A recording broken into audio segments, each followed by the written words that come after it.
use something out of the minibar. Well, don't do that. Well, I can.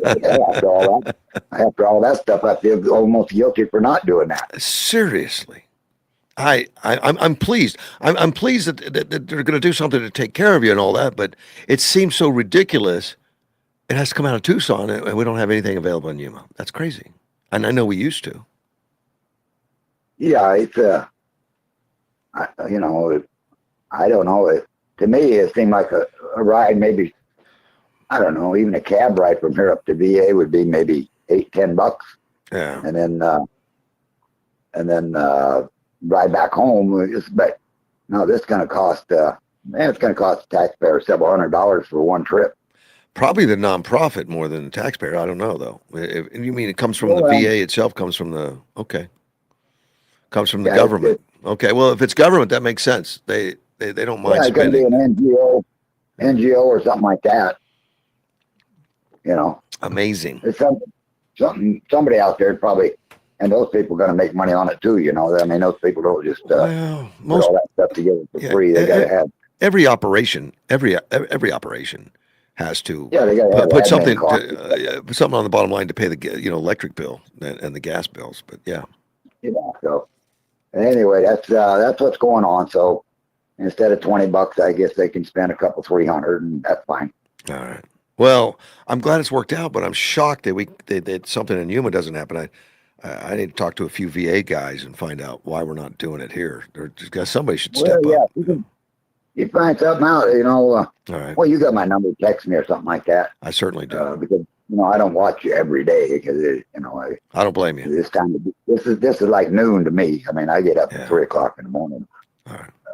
Well, thanks for getting us an update, my friend. Thank you. Yep. All right. Bye-bye.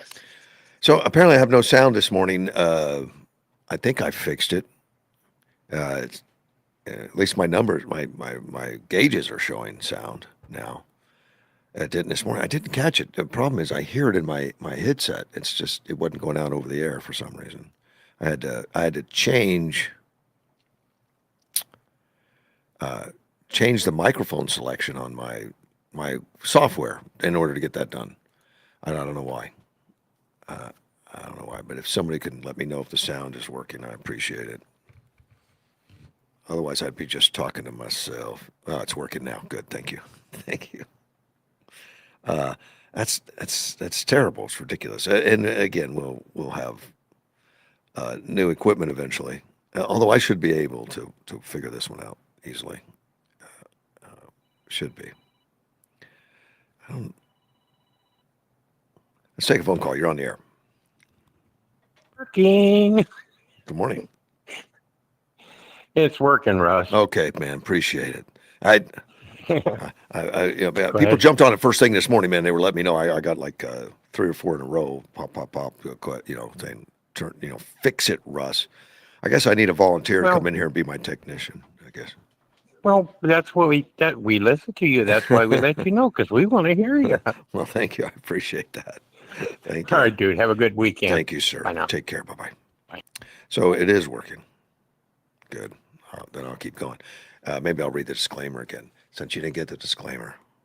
All content presented on the Russ Clark Show, including statements made by guest commentators and callers, reflect the personal opinions of those individuals and is provided for informational and entertainment purposes only. These views do not represent the official positions of Mortgage One Studios, its owners, employees, affiliates, or partners. Mortgage One Studios does not endorse, verify, or guarantee the accuracy, completeness, or reliability of any statements made by third parties during programming. There, I'm protected. Let you know who's not responsible. All right, I went through the fascia thing a little bit, but and I talked probably before the mics were working, but the Fauci fiasco is killing me. I mean, not that he's gotten caught. I'm glad, and I'm glad the diary is out there. That a lot of explanation that he was lying and admitted that he was lying. I didn't admit it, he was lying. He told the truth to the diary. He'd lied on air. The two don't match. But I always suspected this guy's not telling the truth. He had total control of things, and he controlled us into a disaster that killed people. So does it need to be made public? Absolutely. Does he need to go to jail? I don't know. I don't. I care more about the truth than I do anything. Is let's get it out there, so we know how the world works. But to see these people on the left just stand up for him so strong, no matter what, that we shouldn't pick on him. He's just an old man and all that kind of stuff. He's the hero to the left, and they're so engaged. They supported him for so many years. They can't let him fail, even now. Even if it's a lie, they'll live on the lie. They don't care. And that concerns me, that the left is like that. Joe Scarborough, he just is outraged that they would ask him questions when they know he's not going to answer. And they think that the right is just unnecessarily picking on this nice old man that saved the world. He destroyed the world. He destroyed it. He closed schools. Not personally. He just talked governors into it. He lied about the science and then said, "I am science." And it's in the diary. I wish the left would read it, but I get the impression they will not, because they can't destroy their world. The bubble they live in, they can't destroy it. It's a shame. I've been talking a couple years about Caitlin Clark. Really love the attitude. You know, when you see a superstar like that, it's somebody that's so dedicated to a sport, whatever it is. I'm not a big basketball fan, but to see her so dedicated to it, and so good about it, because not necessarily physical prowess, although she works out and gets herself there, mentally destroys people, knowing the game, and knowing, and I have to watch, because I'm not a basketball fan. I don't know the game that well. But listen to some of the people that do, to break it down on how she destroys their defenses and stuff. It's just kind of amazing. It is amazing. And I know that the pro players on the NBA side just embrace her like crazy, famous ones. They've wrapped their arms around her, but yet the girls on the field that are taken to the court despise her for getting attention, because they want the attention. There's so much jealousy and stuff out there. It's kind of like showing Jersey's Housewives or something. It's kind of ridiculous. They hate her for being nice. They hate her for paying attention to fans. They hate her for being straight. They hate her for being white. You name it. They just hate her. Well, how dare you be? We need to hold up people that do things right. We do. We need to support that. I understand at when they had their All-Star games and everything, a lot of people pay a lot of money to go to those things, and they're offered a lot. I mean, they advertise that you're going to be able to talk to players, get autographs, meet them, that kind of stuff. So of course people want to go, if they're fans of that sport and fans of those teams. Well, apparently a lot of the major players just kind of blew it off. They were supposed to attend some of these sessions for half hour, an hour, whatever, and they would show up very late, leave early, snub people. It's just, they don't care, except Caitlin and some of her and some of the other associates. There's others, but Caitlin particularly, and the people around her. But one person that has really benefited from Caitlin's notoriety has been Sophie Cunningham. Sophie Cunningham. Now, she was in the league before Caitlin, a wonderful player and aggressive and all that before. Didn't get a lot of attention. Now she's getting a lot more attention, just working within that shadow of Caitlin Clark. But she's a standout in her own right. And Caitlin Clark supports and propels and pushes that and supports it. I guess has helped her with some contracts for shoes and some other things, and has really highlighted her as Sophie has stood up for Caitlin. So it's a great team. She has a lot of people on the team. Caitlin plays to win. She doesn't play to promote herself. She plays to win. I mean, that's her whole deal, is to get the win on the scoreboard. Well, Sophie has been unafraid about anything. I mean, she's just this warrior type attitude. I guess black belt in karate and all that, and a cutie. I mean, she's a very attractive girl and all that. But so she's multifaceted, and she seems to be cut from some of the same cloth as being doing the right thing in society, want to support the right things. And when it came, she got caught the other day in a conversation with the press about the gay lesbian thing, men playing sports, and she's against it. She's against it. Men that play in women's sports, she's against it. Now, she's not hateful about it or anything like that. In fact, she says everyone's welcome at her table.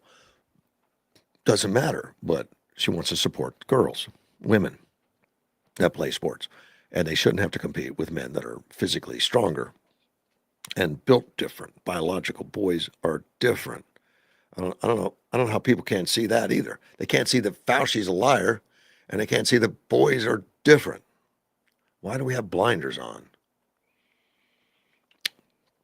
I guess not everybody, but the left has blinders on at times for that. Well, there's some 15-year-old girls that went to the All-Star game. Some 15-year-old girls. No, not to the All-Star game. They went to Seattle Storm game. I'm sorry, Seattle Storm game. And they love Sophie Cunningham's, persona and her attitude and who she is, and wanted to go see her and thank her for standing up for girls and women. They're 15 years old. I don't know much about them. I don't know if they play on sports or something, but one would think that possibly they do, since it was an important subject to them. And they wore some shirts that had XX/XY, and that shirt is to point out that there's a difference between boys and girls, and they want men out of girls' sports. That's what the XX/XY is, the chromosomal difference between boys and girls. And they wore that shirt, and they held up a sign of thanking Sophie Cunningham for her stance on the issue, which is really cool. Well, they were attacked verbally by the Seattle Storm co-owner, Celeste Keaton. Celeste Keaton is the co-owner, and I mean, there was some gentleman, and I don't know what he had to do with the team, but he also was screaming at the girls, F this and F and insane and stuff like that. And the co-owner from the Storm did the same thing to these 15-year-olds. I guess one of them started crying and didn't know how to take that kind of stress. I guess maybe they weren't around all that. Totally uncalled for. And this is from the group that consider themselves all inclusive. We're inclusive unless you disagree with me, and we'll beat you to death emotionally, not physically, emotionally. I hope it's emotional. It's crazy. They self-label inclusive. Well, we're better than you because we're inclusive, and you're not inclusive, so you're out of our party. Well, she got suspended from the team for the next 5 games. Good for the WNBA. I mean, there's hope for them yet, and they've been asleep at the wheel for quite a few years with Caitlin Clark. I ain't letting her get beat up by these ladies that are jealous and don't like her. They beat her up, and they've been ignoring it from the leadership has been ignoring it. Well, it looks like they're changing, and they suspended the co-owner for attacking 15-year-old girls. It's about time. About time WNBA stood up for something. Let's talk to Gilbert. Good morning, Gilbert. Russ, they suspended her just for 5 games. Yeah. I thought, at first when I heard this, I thought it was, so they.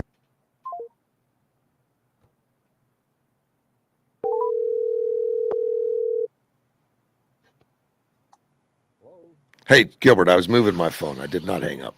What's up? Fine. All right. But you were hoping what now? Yeah.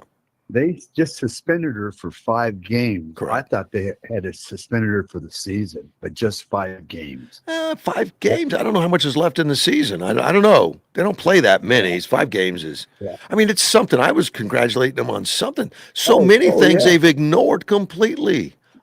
Yes, I agree with you. Yeah. But this is the attitude, why they have the attitudes. I'm going to give you examples why they're doing what they're doing, because they're learning. Did you know they're in California? $32 million is going to be spent giving away crack pipes to the homeless. Wow. Yes, taxpayers are paying for that. I didn't know there was a crack pipe shortage amongst the homeless, but okay. Yeah, that's part of the keeping it. There's a helpful or something. There's a saying to that. Also, but somewhere, Gilbert, somebody had to sit down in a meeting and discuss this and say, yes, I understand this is a serious issue. Let's put money into it. I mean, where do these people come from? The word is harm reduction. Okay. Harm reduction. Yeah, that's harm. It's less harmful to give them a crack pipe than to have them without a crack pipe. Yeah. And also, they are also known for giving boob jobs to aliens, illegal aliens, to make them feel better, make them feel wanted. What if I don't feel wanted, Gilbert? What are they going to give me? Oh, this is crazy. I mean, I hate to hear these things. I know they're rampant out there. There's probably more than we want to know about. Oh, I'm going to give you some more what they're talking. Go right ahead. I was listening to this last night on Waters.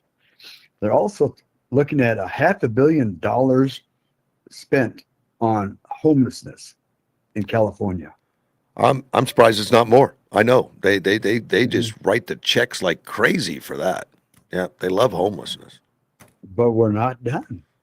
They are expecting to spend $7,000 a night for kids shelters in Pomona, California. Yeah. Yeah. $7,000 a night. It only gets worse. It snowballs in California. I mean, bad programs get shored up for bad programs, and then people use them more. They say, "Well, that's great. I'll use that.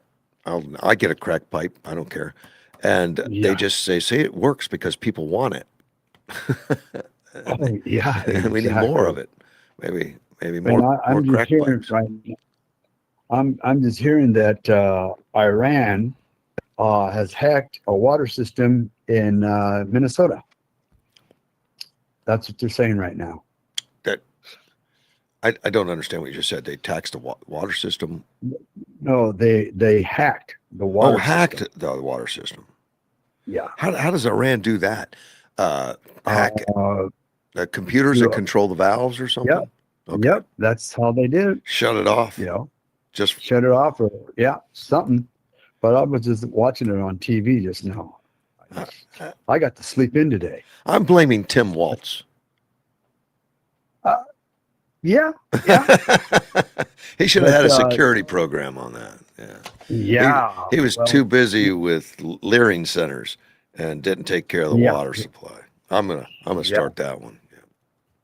Well, I guess the federal government is investigating those dolls, where it started from, who's doing it, and yada yada yada. Well, and I don't know how much. I mean, that one's pretty. That'll take care of itself. It's easy to investigate, I'm sure. And I checked out the website. The website's really there. It doesn't. I mean, you can't buy one. It looks like it's a brand new company. They're just now creating the websites. Expecting to go. I wasn't going to buy one for you or anything. I was just curious as to how much they charge for that and all everything. Couldn't get it. The fact that we have 3% that agree with that garbage. 3%. That's a lot of people. That's 97% that disagree. So that gives me a little more hope for the populace. Yeah, but 3% of how many millions? it didn't matter. It's 100% being bought. It's bought. It's 100% in the classroom. 100%. Yeah. In spite of only 3% support. So something's really gone sideways. Somebody's not paying attention in those schools. And I'm glad we have our school board the way we have our school board in Yuma, Arizona. We're getting better and more transparent. Yes. And people need to realize, especially in the Tucson area, the Phoenix area, where they are really inundated with California style, it's coming to Arizona. All this crap, the crack pipes, the homeless, all that, it's coming there. And I'm naive at times, Gilbert. I'd like to think that it won't hit here. And then we find out about the boys in the girls' room Mhm. I can't tell you that, you know, when I had those two young ladies come to me and say, because I was training them on speech training, and they wanted to know what you know what to do about that problem.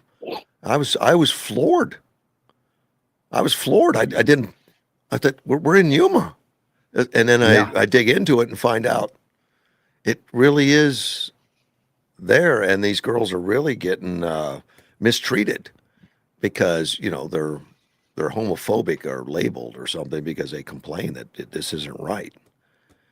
We're upside down, I was. and this happened at the high school here in Yuma. Yep.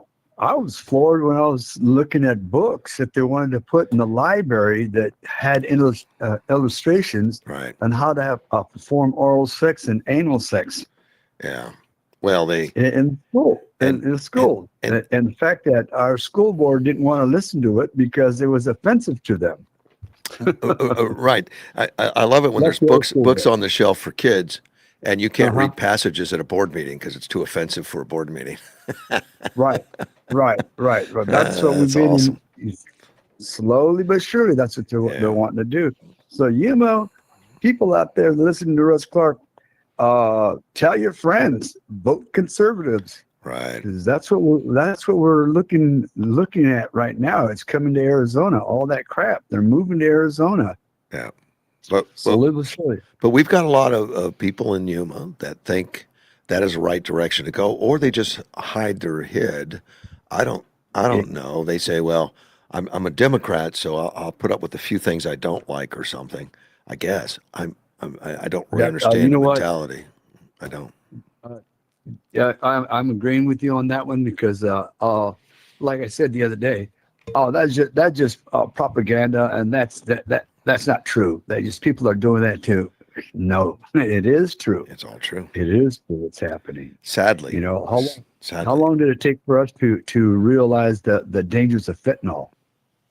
it was Took it, already in place before we realized it. it, It was here. it Hey, I got a exactly 6:30 call. I got to take, my friend. clear. All right, take care. Bye bye.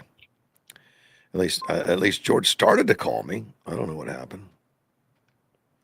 Let me call. Let me call George back. Here he comes. George. George, let me call you back in a minute. Hold on. Something happened with my phone again. My podcaster disconnected.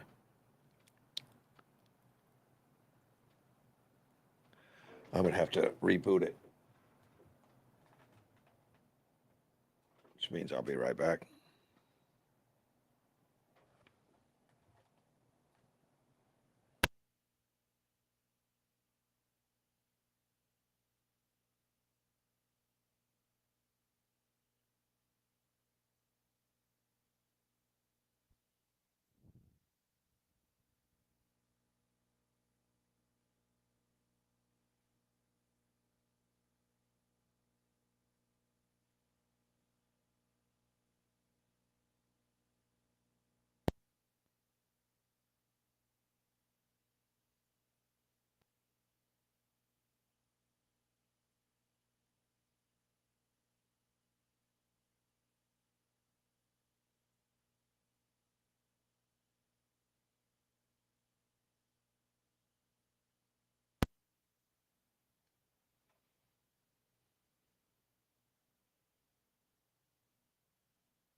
Well, I should be back. Let me call George. George Braun. George, you there? Yeah, let's merge. Let me make sure that I'm broadcasting. Okay, Russ. Yeah. They have Tech. Charles Ken Fincher. Ken, give the name of your company. It's Defense Products and Services Group USA, or Uh, DPSG USA. Yeah. Anyway, basically,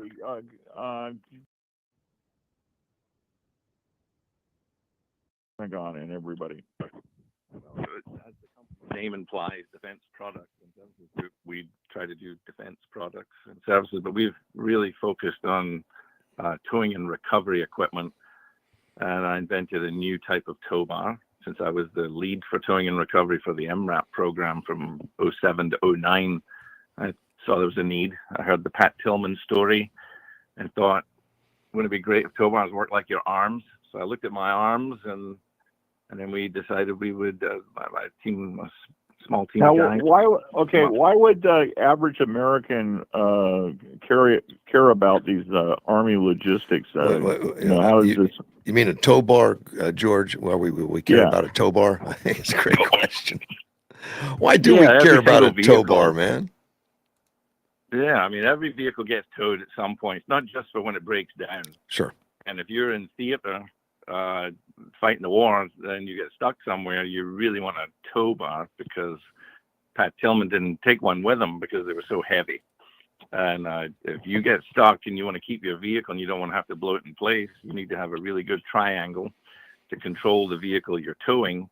And if you want to put a vehicle on a train or a ship or whatever, we're continually shipping our equipment everywhere, and it takes a long time. It takes an average of 9 people to move the vehicles around. There's a guy driving and 6 people picking up the big heavy tow bars. Now, it only takes 1 to 2 people to use any of my tow bars. Now when half the weight. Yeah, Pat Tillman was killed in the theater, wasn't he? Friendly fire. Yeah. He went ahead of the convoy. He was covering his broken down vehicle, and the Taliban came above him, drew fire from the convoy, and they melted away, leaving only Pat and his aide to be killed. Okay. So I thought that was incredibly sad. If he'd have taken my 23-pound tow bar, he would have taken that one with him instead of the 150-pound tow bar that he had at the time. Okay. Well, why is recovery of these tactical vehicles and everything else so dangerous? Well, it's even more dangerous now than it's ever been, because the vehicles keep getting heavier and heavier and heavier. And if you stand between the vehicles when one's coming towards the other, the recovery vehicle coming towards the disabled vehicle, you're in what we call the crush zone. So if you've got 6 people standing there holding the tank tow bar, if the foot slips of the recovery vehicle, if something happens, it's hard for all 6 people to get out of the way. Wait, we have yearly deaths with people being crushed. I got a question about just the way it works, just so the people listening understand what we're talking about. But in military vehicles, like anything else, they're going to have to be towing things around, particularly military vehicles. They may have to tow each other even. And you're telling me the tow bar that they use, the tow bar that's been assigned to them, are so heavy and cumbersome that they're having a problem using them, and they don't work as well, or they may leave them behind. How heavy could a tow bar be on these vehicles? A tank bar is 350 pounds. Okay, so one person can do it. Now, and that would be like one person can't pick up mine though. But anyway, that would be a regulation or something that's standard equipment for some of these vehicles, and that would be to tow Humvees or trailers or anything else, like a stranded Humvee. Every single vehicle has a requirement to do a light vehicle tow. Okay. And so there are regulations, and it's shown in the U.S. Army Tow Bar Smart Book, which is the GTA 55-01-001. Everybody probably knew that. Yeah, well, all the technical stuff in there. But normally, do they carry these heavy tow bars with them? Do they normally put these in the vehicles to carry them around? I was the lead engineer for the MRAP program under the chief engineer there, who was fantastic. Every single vehicle had a requirement to have a tow bar. Oh, they did. Okay. So once you're in, But at 350 pounds, it took a couple. It took more than 2 people probably to try to maneuver that and get that thing working. Well, the mill standard says a man can pick up 75 pounds and a woman 50. So it takes 6 people to pick up that big tank bar, unless you use something like the articulating tow bars, which 2 people can pick up and meet the regulations easily. Now, so the new tow bars that are on the Special Forces vehicles are much lighter and stronger than basically everything is the World War II design that they keep pushing that require waivers because they're not strong enough to actually work with the new vehicles. So they're heavy, And, but not strong enough. Well, they're heavy, and but they're also made out of a material that is not good. It's a material that loses impact toughness. Okay. At 0 degrees C, which is not very cold. Now, So- Ken, we got Yuma Proving Ground out where our radio station is, and hasn't there been a lot of people getting hurt in training accidents on this? Yuma, the training center, and We're breaking incidents up every there. week. And so try to get closer to the mic. Yeah, they have accidents every week. I'm not sure they have accidents every week at Yuma, but they have accidents every week somewhere in the military. According to 60 Minutes, there's 250 people killed every year On in towing and problems. recovery. Wow. And, yeah, it's a big problem. Ken, you've designed something then, or done something that is a fix for this. What's different? What's different about a tow bar? I thought it would be pretty straightforward, standard. Well, once it's all put together, it's a triangle, just like the old triangles. But the way you assemble it and the way it works, we have an elbow in the middle so that it works like your arms. So all the old tow bars are like two big giant chopsticks. And if you tape your arms together with tape straight out and then go try to have a cup of coffee, that's the old tow bars. And then if you take the tape off and then you can pull your arms in, that's our what we call the Wonder Bar, articulating tow bars. And because of that design pinning together, it's half the weight but twice as strong. And then the material we use is a little bit better than all of the old tow bars, which uses a material that's not good for cold weather operations. So they become very brittle. They snap. I have videos of strikers and tanks breaking the tow bars because the material is the wrong choice also. So for Are you you saying that the Army hasn't kept up with modernization over the years? I think, yeah, they've been using the same thing for so long that I think That's the just the way rinse it and is. repeat Yeah. is the way it is. But now that the vehicles are heavier and the vehicles are very expensive, so it's a cheap choice to pick like the articulating tow bars because they last for 20 years. They've been on the Special Forces vehicles now for 15 years with no incidents and no accidents. And that's no, wait a minute. What's been on the vehicles? The ones that you've designed are on the vehicles? Yeah, the Wonder Yeah, Bar. we're on 100% of the U.S. Army Special Forces. Oh, okay, MRAP Special METVs. Forces. So We're on the Marine Corps amphibious combat vehicles. Okay. We're on the ultralight tactical vehicles. But the main bulk of the Army does not have them. And they are lighter and stronger and safer. I'm curious. And you don't have to the old ones you have to replace every year. They break them on 1 or 2 uses, so there's a continual expenditure and continual accidents that we could remove entirely. And Ken, here's my curiosity working with the federal government. And working with the federal government, putting a new idea for it or a better mousetrap isn't necessarily going to get you anything in this bureaucracy that they've developed in their procurement program and all that. There's a lot of people invested in doing it the way we've done it and don't mix it up. How did you even get it in the first place? Well, the MRAP program, since I had been one of the lead engineers on that program, had a terrible problem with their old tow bars being too short. So they fielded them and then they had to replace them. So that was $280 million. They replaced them with an aluminum tow bar that broke. So these tow bars that they replaced them with, that was another expenditure, similar expenditure. They all broke because the material wasn't strong enough. Then there was a competition, and I won that competition to replace all of the tow bars on the MRAP program. And then they decided that they would do a test with the Special Forces. And that test, I'd say in the last 15 years, we've actually been deployed in Djibouti and Syria and Afghanistan for 13 years straight without one accident or failure. Okay, when you were doing this contest or test or anything, what were you trying to solve as far as problems go with tow bars? Well, the main problem in the beginning, of course, with, Pat Tillman dying, I started thinking there's got to be something safer. But when I moved one of these tow bars myself, when I was in that position with the Marines, I realized that they were so heavy that one or two people couldn't use it, but that they actually wouldn't connect off road. And the last time I checked, most of the battles happen off road. So having something that actually worked in rough terrain was the main focus. So the hookup zones, if you can imagine, you can move your arms around and imagine the volume that is. So we start at 50,000 cubic inches of movement. None of the old tow bars have more than 1.5 inches connection zone, which makes them very difficult to connect off-road, plus or minus an inch or so. But the difference between having an articulating tow bar means that no matter what terrain you're on, you can be up a hill, you can be in the mud, you can be at a weird angle, and if you can get close enough with another vehicle, any place you can drive the vehicle and get another vehicle, you can connect quickly.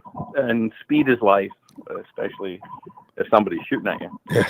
So tell me why you can't get it into the rest of the Army. Why is there resistance to making it throughout the whole Army, which would be many more opportunities? Yeah, well, I know there's 2,606 Army tank tow bars on order right now, which I think is a yearly expenditure. I've been told they like to use it or lose it, purchasing of tow bars, and I believe that's the way that business is conducted. But like, as I told you, with the Special Forces, they purchased my tow bars 13, 14 years ago, and they haven't had to replace any. So that whole cycle changes if you use. Yeah, you're messing up the whole system there, Ken. The whole system. I mean, how are people going to make money if they can't break it? That's right. Well, I mean, they can break them. I mean, we've had 1 or 2 catastrophic failures, but they were really good failures, where they bent the tow bars in half, but they didn't crack, they didn't break. We've had 3 noted incidents in the last 15 years, all of which turned out to be very nice, forgiving failures. And we've never had a death, we've never had an injury. I think that's important. The 250 people that die every year, according to the 60 Minutes TV show, Top Down Incompetence. If anybody wants to watch that 60 Minutes show, you'll see that we have lost about let me see, the number is 11,500 deaths since 1980, since the Humvee came into play with the Army. Oh, my goodness. And, that's a lot of deaths. In the procurement process, or I mean, do they favor the old style over the new, technologies? Well, I mean, if you look at the decision matrix of all the numbers in the U.S. Army tow bar smart book, the guys at CASCOM in the Army and the divisions at UMA that concern themselves with testing have all got my tow bars, and the requirements for each of the tow bars on a decision matrix with each category is red. So they should not be purchasing any more of the old tow bars, because now they've proven themselves to be just not fit for purpose.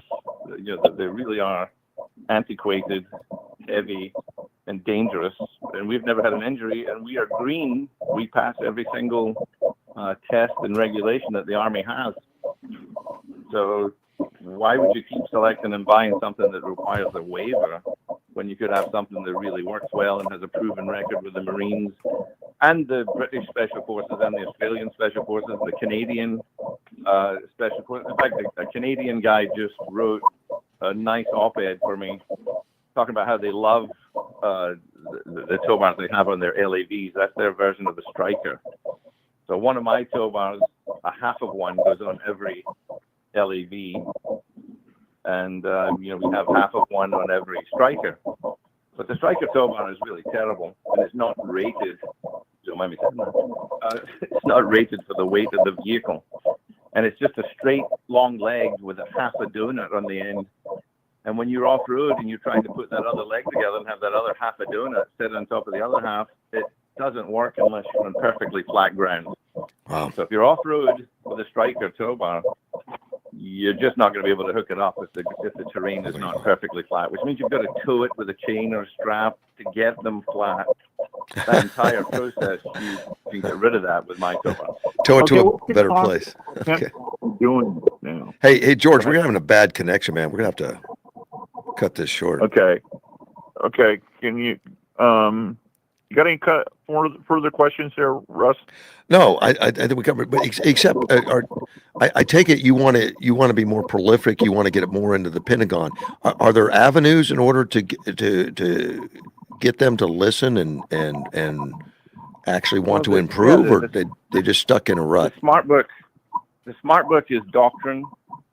So all you have to do is follow all of the testing we've done for the last 15 years and pick the towbars from that U.S. Army towbar smart book. So that book explains why the old stuff is not strong enough, and then all of my towbars are in there because we've done all the testing for the last 15 years that the Army has asked us to do.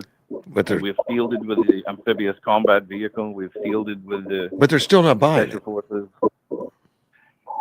Well, I think they should be though, because I know, but I don't know how do you break through that wall? Well, I'm hoping if we can get the word out on the radio here, and if somebody, let's just say President Trump or the administration, were to find out that we don't have the best equipment, that it's Canada that has the best equipment, that he might say that we should at least have proven equipment that passes all the regulations. I mean, why do we have experts and regulations if we're not going to follow them? Right. Great point. Hey, Ken. Save money. Thanks, sir. Get some information on this. Sure. What was that, George? I'm sorry. A website or What is something? it? Hey. Could you ask that again? I couldn't hear you. Oh, Ken, do you have a website? Yeah, I mean, do you have a website, Ken, or something? If somebody wants more information, do you have a website available? Yeah, our website's under. It needs to be updated, but it's www.dpsg-usa.com. On that website, we point to all the military regulations and show examples of the tow bars. If I could just talk about the tank tow bar right now. Now we're having such a bad connection, Ken. I'm going to have to cut it short. Okay. All right. Sorry about that, Ken. That's right. We'll try to get to that again when we get a better. Okay. Thanks, Russ, for everything, and everybody have a good weekend. Take care, buddy. Bye-bye. Oh, that was, I wanted to talk to him about it, but I couldn't put up with the noise. My apologies. Phone lines are open, I guess. I started talking about the Seattle Storm, the co-owner that was suspended. I know Gilbert called in on it, but I had to take George. I had it set for 6:30, but somehow their connection there and not mine. And somehow this road thing kicked off again. And I'm going to have to check and see if there's a problem with it, or if if there's something I could do to mitigate it. Maybe check on the internet, see if there's a issue with the Bluetooth or something I need to do better. We'll figure it out. But Cunningham got involved after the Celeste Keaton, the co-owner of the Seattle Storm, started dropping the F-bomb at some 15-year-olds. And she blasted the owner. Truly embarrassing. And she stressed that biological girls, biological boys, transgender women, transgender men are all welcome at her table. You can disagree and still be kind. Great message to Celeste. But I don't think the left is kind always. And a franchise, and she's talking about the WNBA, a franchise that promises an inclusive environment, is now apologizing because one of its own owners allegedly directed profanity at teenage girls for expressing a view the owner did not share, which is well put, straightforward. And I know the NBA supports the WNBA, finances it, because they just haven't made money. They haven't made money, just bad management, nobody's watching. And its chances, you got this star, Caitlin Clark, coming along, and now Cunningham, who's with her, and the rest of the league bristles at them because they're too clean, too nice, too well respected, too many fans.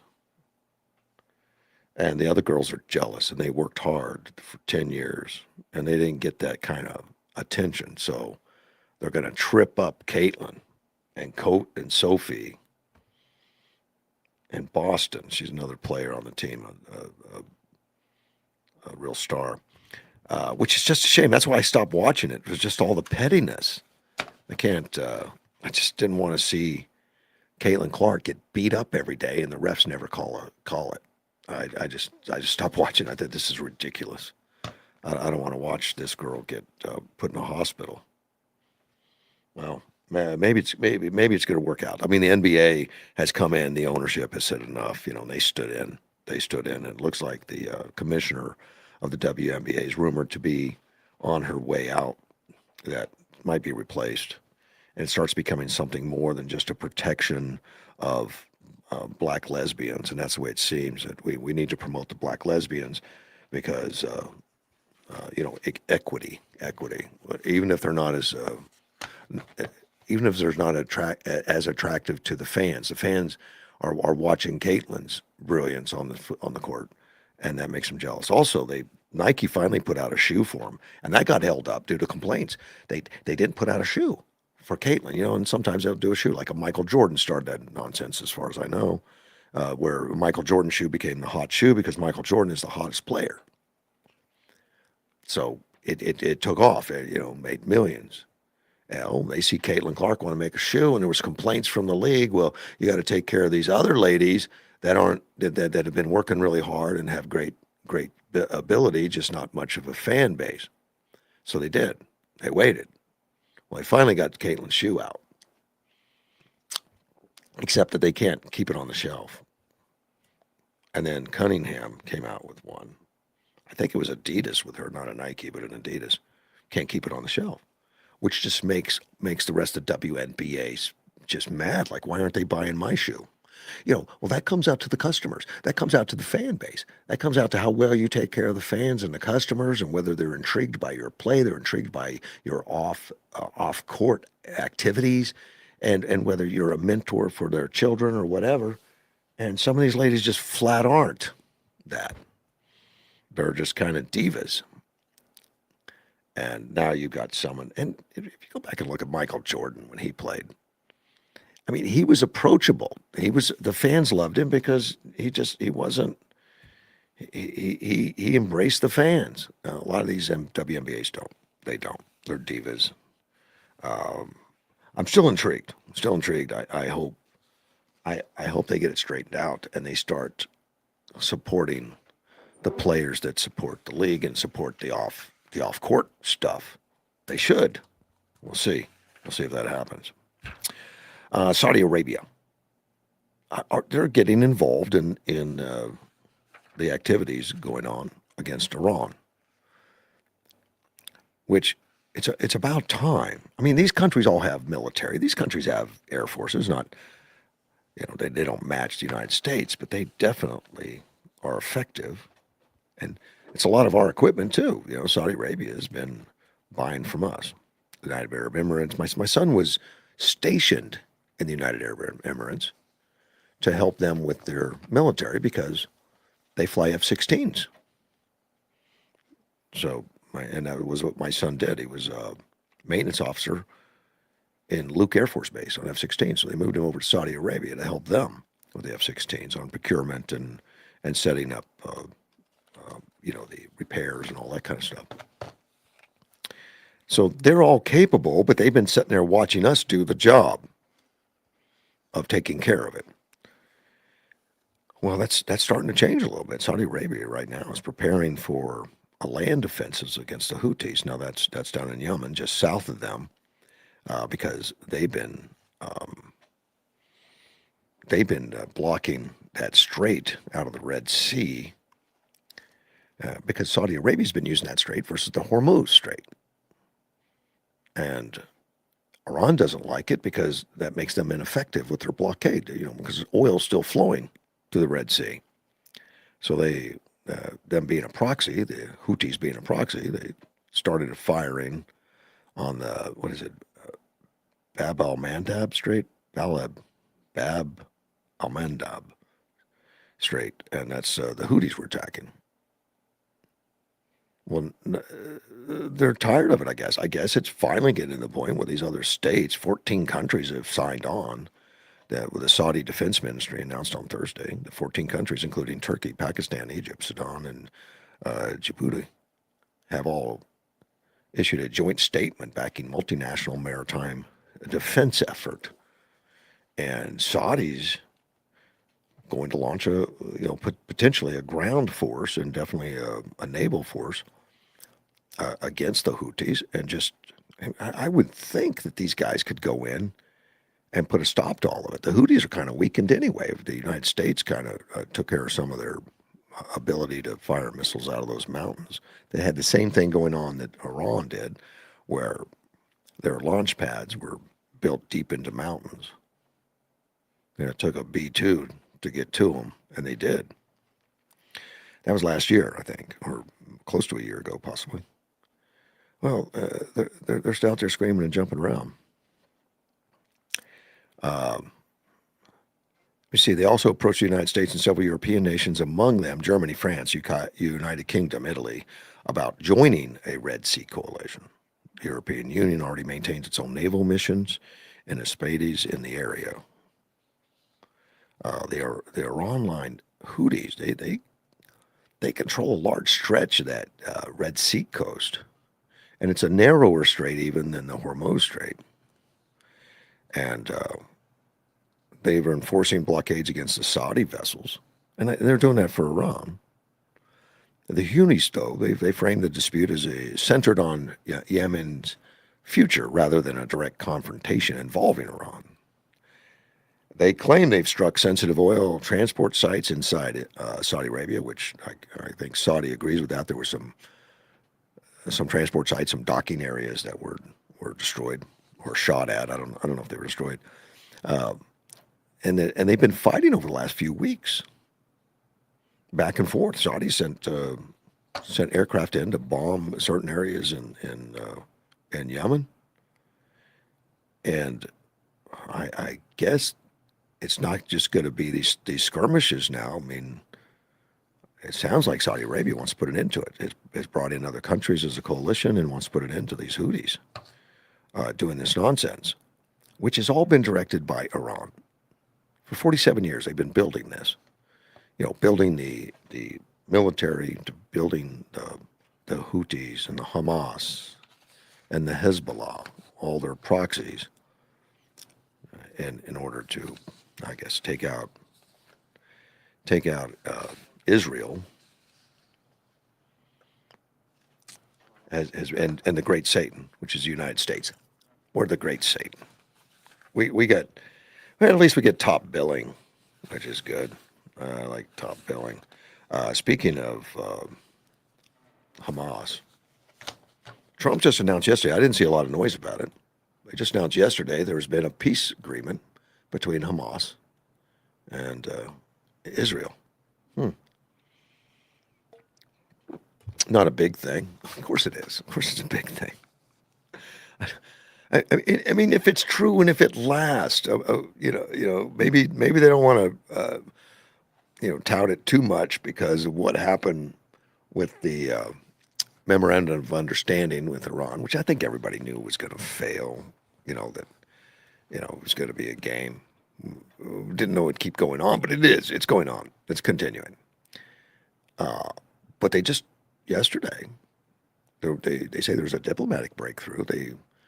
It was brokered by the Board of Peace. Now, the Board of Peace was started by Donald Trump. Donald Trump got this Board of Peace together, which I know a lot of the media thought was a joke or something, but the mediators, Egypt, Qatar, Turkey, are going to pave way for the new Palestinian government in Gaza. Trump put out there, I think it's on Truth Social, it says, today the Board of Peace reached a historic agreement for the complete disarmament of Hamas and all other armed groups in Gaza. A monumental step towards lasting peace and security. It was on Truth Social.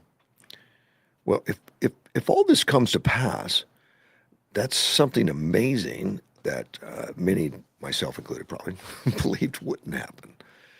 That these guys swear they're going to fight to the last man, and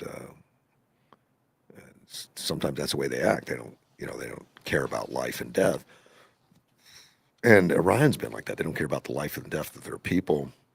as long as the regime survives. It looks like, and that's a low bar, and it's hard to defeat that. They consider this a major milestone, I guess so. Trump's 20-point plan, and it was introduced last year to end the war in Gaza. And of course, Trump's plan usually includes business. Not just lay down the arms, but business deals.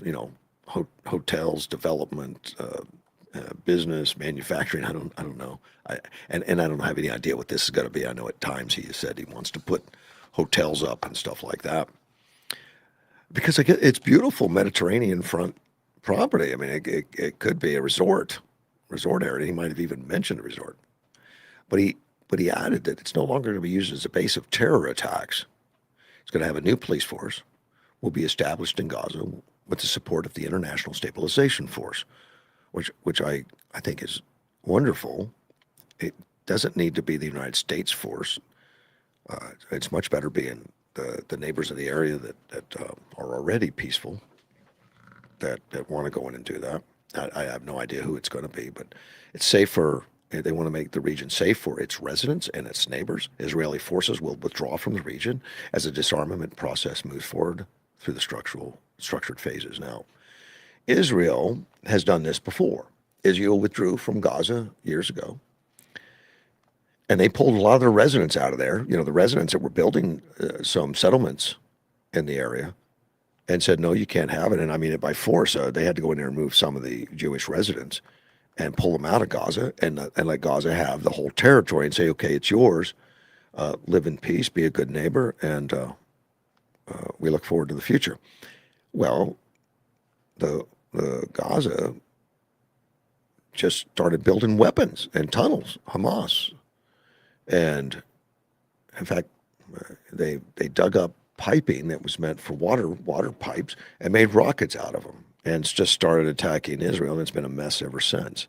It didn't work out, and I know that after this last this skirmish has been going on since October 7th, Israel said, never again will we just turn our back on it and we won't let that happen again. And I'm assuming that they're okay as long as there's a police force that goes in there and somebody. It doesn't have to be them, doesn't have to be us. Just something that could be trusted. But under this agreement, Gaza will finally be in the hands of a new Palestinian government that serves its people, which I don't know how much I trust all that. We've had Palestinian leadership that absolutely refuses to move away from terrorism, to move away from skirmishes, to move away from anything other than the elimination of Israel. Trump thanked all the parties involved in this historic agreement. I want to thank the mediators, Egypt, Qatar, Turkey, for their important efforts, especially my outstanding team, those tireless work that made this historic breakthrough possible. The Board of Peace also released a statement saying the agreement holds significant promise for a better future across Gaza and Israel. For the first time, Hamas officially is committed to an actionable plan for relinquishing,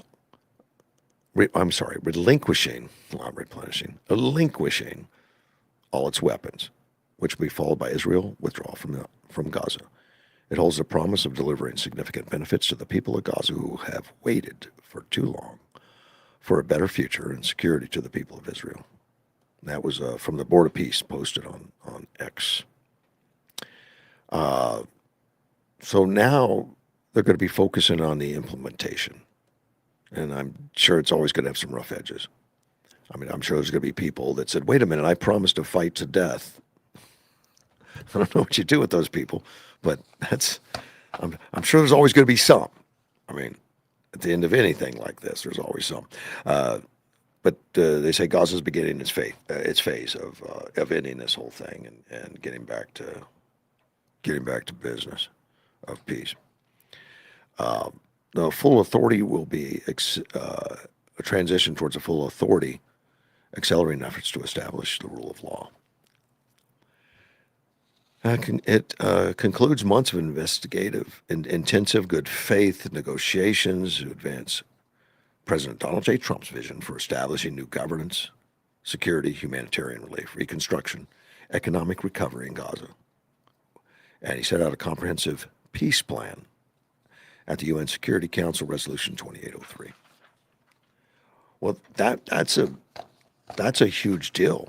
Now, we got Hezbollah still with Israel fighting Hezbollah, and maybe they'll just go down to a single front now with the Hezbollah. And I think Hezbollah is starting to have some problems now, especially with, you would think with Iran being cut back on funds, not having money, not having the support to be able to support Hezbollah. Where are they going to get their money from? Terrorism is expensive, I would think. Supplying all those weapons, paying for the soldiers and the room and board and all that kind of stuff. And they've relied on an income source from Iran, which comes from oil. And right now that's been cut off for a while. So with that drying up, whatever they've got left is what they're fighting with, and Israel can reload. So don't know how long that can go. And it sounds like Lebanon as a country has finally had enough and is asking Hezbollah to leave, asking Hezbollah to get out of there. Not successfully. Hezbollah said, well, we're just going to take over the country, but that doesn't look like they've got that kind of horsepower. And they might need some help in making sure that Hezbollah ceases to exist. And that's the whole program right now. Well, with Iran struggling right now, and they're getting bombed again today, and they're not getting cash today. With them struggling, Hezbollah has got to be in a world of hurt. It's time to put an end to all of it. It's time to put an end to all of it. And there's still the patience thing is a problem. And the patience thing in the United States, our citizens are not patient with this. Our citizens want us home. It's been 5 months. They want us home. They don't want to continue this thing. They think it's I don't know what they think. According to the left, they think, and then there's some polls that show that overall the majority of people don't want us there. I don't want us there. I wouldn't recommend a quick withdrawal. I mean, we can't quit on this thing like we quit in Vietnam. We quit other places where we didn't really have plans for an ending. I think there is a plan for an ending right now. There is a plan, and there's there's partners, although not as visible as they should be, and it's not Europe. Europe is not a partner, which is amazing because they benefit as much as anybody. They do benefit. China, not really a partner, and I don't know if you've read that there were supposed to be 400, missiles, anti-aircraft missiles. Now these are the man pads, the ones that are fired by soldiers. I mean, that means they can be anywhere, and they're generally just for lower flying aircraft, 6,000 feet below or something. Not generally for high flying bombers and things like that, but helicopters, the A-10s and that kind of stuff can be a problem. And there's an intelligence out there that it's being that China is supplying these things, or shipping these, or going to ship them, or it's coming. I guess I don't know if they've arrived on shore, but they're coming to Iran somehow. And Donald Trump says he's surprised about it because him and Xi do have conversations and something. And I think the article, and I don't have it in front of me. I think the article said that he checked with them, and I know that China has been denying. I said, well, that's just not happening. But who knows what the truth is? I mean, who knows? That needs to be, and it should be able to verify that somehow. I mean, if they start showing up with them, it's verifiable at that point. But then it's very dangerous. We have lives at risk. We have people out there in aircraft. We have pretty much command of that airspace, and because it was conventional radar and anti-aircraft, type missiles, ground-based, that have all been taken out, or at least greatly reduced. Maybe they're trying to put some of that back together, but these shoulder-fired things would be a problem. And that's apparently what took down that F-15 that crashed. Remember, and that helicopter was brought down by a drone, which is highly unusual. But So we don't know where China stands on this. I mean, they say they're not supplying them, and that they want an end to the war. Also, they want an end to it, not to extend it. They would like to put an end to it. But it looks like things are piling up against Iran. That the devastation they've been in. I don't know if you see any of these videos where the United States bombing is hitting weapons sites, which make spectacular explosions when they get inside some of these caverns in the mountains that are home to a lot of missiles. Well, everything blows up inside these mountains. It looks like these mountains blow up, and I don't know how many targets are left. I mean, they've been degraded hugely. I don't know if that's 50%, 80%, doesn't matter. They still have one, or they have some percentage that they're still firing, some small percentage are still firing, and they seem to be the most arrogant kind of guys. They don't seem to think they're hurt, or they don't seem to think the United States has the resolve to continue. And I hope they're wrong. I hope they're wrong, and that resolve has got to come from the American people. And right now, there's been votes in the House or Senate. I don't remember which one. House or Senate, to limit Trump's power, to stop it, and it comes close. It doesn't win. It comes close. Well, what happens? What happens if the Congress votes say, okay, Donald, we're taking away your War Powers Act? You have to pull. Do we just pull out at that point and say, well, we're sorry about all the trouble, boys, but we have to leave now? What does that do? What does that do? Nothing good. I hope that never happens. We'll see. That would probably cause oil to go back up to 120 and stuff like that. It would probably go way up to 200, maybe. I mean, who's going to do it if we're not engaged? Maybe nobody. Maybe somebody. I don't know. Not my expertise, but it's a scary thought to think that we would just call it all off. Of course, that would be a great boondoggle for the left, which, they could advertise. See, Trump was stupid to go in there in the first place. He messed it all up, and you need to vote all Democrat next, midterms. I mean, and maybe that's the goal from the left. You tell me. Maybe it is. See we'll talk about Katie Hobbs for a minute. She's our governor. And I predicted something wrong again. I thought that Katie Hobbs, because she's governor and running for re-election, would not be afraid to face Andy Biggs in a debate. I hate to admit to you that I was wrong. She's not going to do it. She came right out and said no. She put out a statement, the Hobbs campaign manager, Nicole DeMont. She said, we respectfully decline debate invitations in this campaign because face-to-face engagement with Arizonans is more effective than a stage designed for short sound bites and political theater. Hobbs has done more than 100 open press events. Therefore, she's exempt from the tradition of defending her candidacy on the debate stage. Well, that's a ridiculous statement. She's exempt, and it's just designed for sound bites and political theater.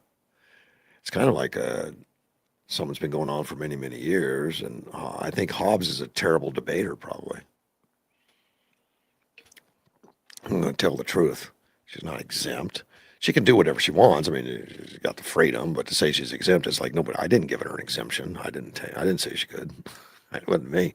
She did the same thing against Carrie Lake. Of course, it was an open seat back then, and but I thought as governor she would feel a little stronger and feel like, I got this. I've got 4 years under my belt. I can handle it now. Apparently, she's not that confident.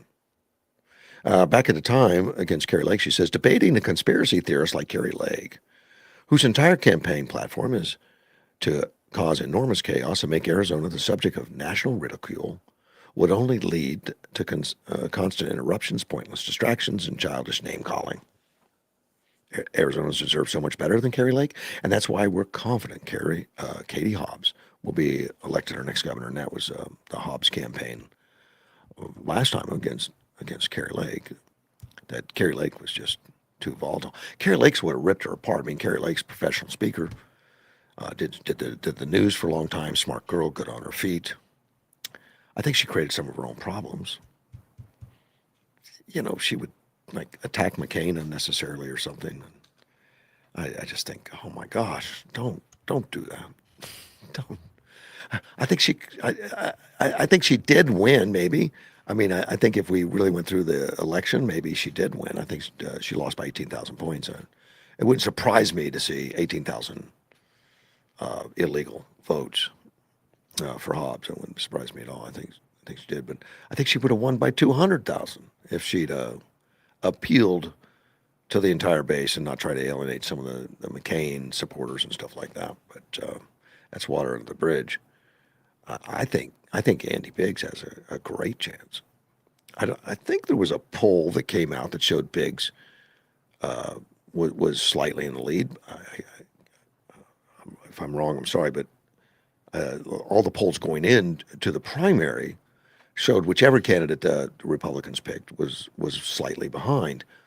And I think that's normal because there was more than one Republican, and people doing the polls are going to say, no, I'm going to vote for my guy and not for Biggs, and if that that's the only one I would support or something. But they start to congeal a little bit, and I think that the Republicans will really get behind Andy Biggs, particularly when you see that primary win of 72% of the vote. He got 72% of the vote. That's kind of a landslide thing. That's a mandate type thing that I think will help propel him. Drew Sexton, a senior advisor to Andy Biggs, of course, he made a comment about Hobbs not wanting to face him. And he said Biggs will still participate in the scheduled debate. Well, that's great. And I've had a few callers on that says, well, Biggs should go up and debate anyway, even without Hobbs in the room, maybe debate. I didn't think that would happen, but perhaps it will. And Drew Sexton's asking for it. And maybe Andy Biggs should debate anyway. Just because Hobbs doesn't show up doesn't mean it needs to be called off. We can still have a forum of some kind.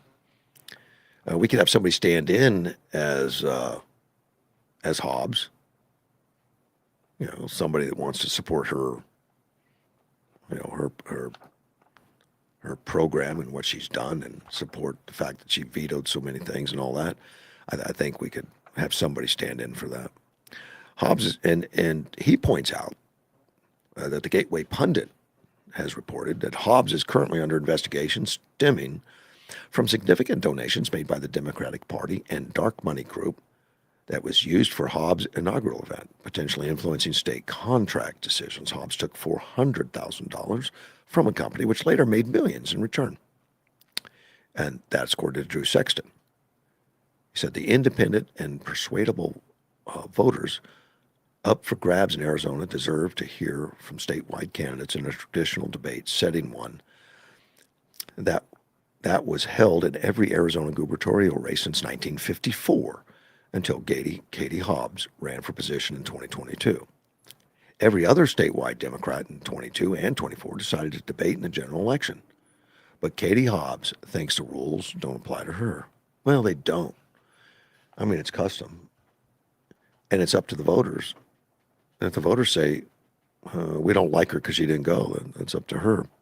So that may be why she's also under criminal investigation for corruption and why she's already been publicly rejected by her first choice for lieutenant governor. That I didn't know.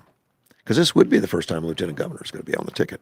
Kind of like a vice president, got a lieutenant governor, which I think is a great deal. I think being in the basement somehow worked after COVID. Sure got Biden was in the basement.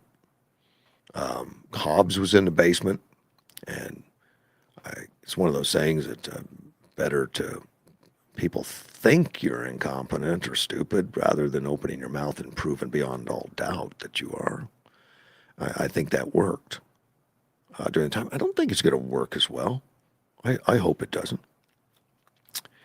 Well, Drew Sexton goes on, says, well, whatever her reason is, it doesn't matter.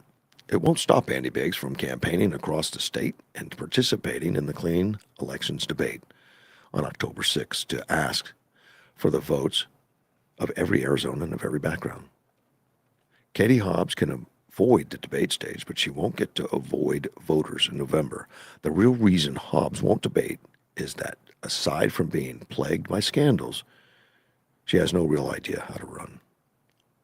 Well, she ran from the basement last time. And I guess she's going to do it again. She's not going to face it at all and continue on that path. I think it won't work for her. Not this time. Well, Hobbs claimed in a video statement, here in Arizona, we eliminated tax on tips so that service workers like the guys here at Chili Pepper and Yuma can keep every dollar they earn through tips. As families struggle with high costs because of Washington's misguided policies, I'm working to put more money in Arizona's pocket. Well, she took credit for something that wasn't hers, and I'll tell you, on that one, that wasn't. But let me take a call. Sandy, good morning. Good morning.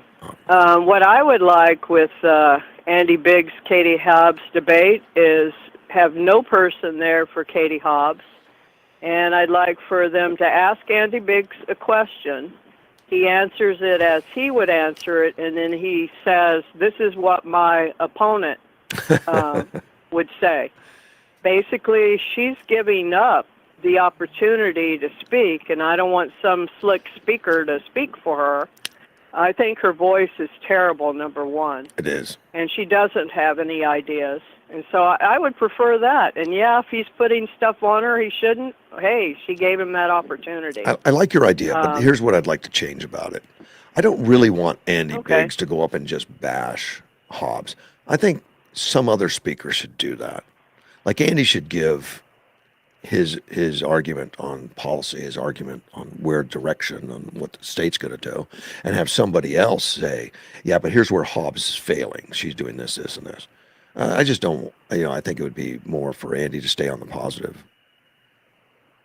Okay, I would go with that middle of the road. Or another thing is put it in the format of a town hall and have voters there. But I do something with ads where she doesn't want to come out and speak. Yeah. And then she was hit real hard on social media because she was trying to tell everybody. In fact, she stood outside Chili Pepper, right, in our Yuma, right, and was telling everybody that she was for tax on tips. It was her idea. Well, you'd have to be kind of dumb to be an Arizonan who doesn't recognize that as President Trump. She did a whole video on that, And that's what I was just reading. She just did a video on it and said it was a bipartisan budget cut. It wasn't anything she wanted; it just happened to happen. No. The legislature, and I was trying to remember, is that the state house? Are they the ones who write the legislation? They both can. I know I should look that up. They both but can. Whoever did, our Republicans, yeah, they tried to mirror some of the big, beautiful bill. Right. And all she did was sign it. And yes. I haven't seen the voting on it, but I wouldn't be surprised if most Democrats voted against it. Most everything's partisan anymore, unfortunately. Right. Yeah. And anyway, her voice to me is just terrible. I think. Yeah. But she can't help that, really maybe. I don't know. In fact, I remember some people who never heard her talk were shocked. And I really think Carrie Lake got a raw deal. And my other concern is Fontes will be running the election, correct? If I got the right name? Yeah, my worry is Secretary that of State. cheating will happen again. Secretary. Is it Fontes? Yeah, Secretary of State Fontes. Yeah, and right. I think it's a fair worry. It's a concern because we still have holes in the system, integrity issues, and there was a lot of legislation passed to shore that up that Hobbs vetoed. Right. Well, that could be another reason why she doesn't want to debate. They have these secret meetings, and this is what we're going to do. Yeah. to mess things up. And so it's really bad when you get a bad group of people in. And, you know, I would have loved to have Carrie Lake and all the people that were lined up with her. I'm really glad that Abe Hamadeh is there. Yeah, And he ended up good. another guy I really like, but I can't think of his name right now. But anyway, some Eli Crane. Yes. They do an excellent. Eli Crane does a really good job. Whatever committee he's on when they're questioning people, man, that guy is smart. And he's in a very tough district. You know, Oh, I didn't know. Yeah, that one's a real tough one for him, and he gets a lot of support, you know, from the state.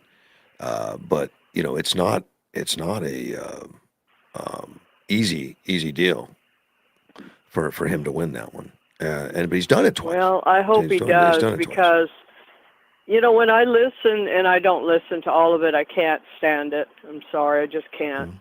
But when I listen to some clips of some of the questions from what I consider our guys, there's so much intelligence in their questioning versus what I hear in the Democrats. And it just, it's, I don't get what happened to the Democrats. You know, it's like, it really isn't just a terrible, horrible agenda that they have. It's the quality of thinking, of intelligence, of being prepared. Maybe they're just not as prepared as our guys are. I don't know. Well, look at the front running Democrats out there. I mean, the most populist, the ones that are out there on social media and all that, the AOCs and Jasmine Crockett's and the Bernie Sanders and stuff. They're not Mensa students. No. You know, but they really understand social media. They really understand, I guess, youth speak or something. But they don't know detail. They don't know the subject. They don't understand the business. They don't understand so much. But yet they're the ones that are the mouthpiece. And I think it's frustrating a lot of Democrats. They can fool the people that follow them, because the people that follow them don't know it either. And some guys on our side, I've never done the retweeting or when I had Twitter or anything of her. You know, it's a rarity. But a lot of guys on your side brought attention to this young lady. And I know people were trying to point out how lacking in intelligence she was, but instead it helped her get greater notoriety. And it's bad because, yeah, she went to school and it doesn't seem like she learned too much, which means the grades were very inflated, which that's what it tends to be in college anymore. They try to give as many A's as they can without any actual learning going on. So she's probably that. And a lot of people, many of them women, and I'm laughing about that because it feels so sad about it, because I am a woman, that they like Kamala Harris and AOC, and they can't distinguish, their followers can't distinguish that they're not saying anything when they talk. You know, and my sister said the same thing about Obama when he was running. You know, she said he sounds good, but he's not saying anything. And all these people can't seem to understand he's really not saying anything. Yeah. And she's a very, very bright woman. And well, one of the more famous things that Obama said that was nothing is he stands for hope and change. Now, hope and change means something different to everybody that hears it. And it's kind of brilliant in a way that you can say that thing and people love you for it, because he stands for giving me free health care, or he stands for giving me rent breaks. You know, because you could say hope and change. Well, what I've always hoped for, you know, was a new car, so Obama's going to get me one. You know, it's just. A lot of people believed he was going to give him a car, a home, a phone. Yeah, we saw. And you're right on that. You're right on that. It was an excellent campaign ploy. Yes. And that's another thing people are going to have to distinguish, because the new modus operandi of the Democrats is just to tell the people what they think they want to hear, and then they just do all kinds of destructive things like that Virginia governor has done. You know, she's former CIA. Yep. She just went out and lied to those people. She's spinning it. Yeah. I'd like to ask my sister to ask her son who lives in Virginia about it, but I don't want to cause any family issues because he probably voted for her. Ouch. You know, she made all these wonderful promises, middle of the road kind of stuff, and the other lady that was running would have done a much better job. That's another thing. Something about they're just not prepared to do a really good job. They don't choose people to help them do a good job.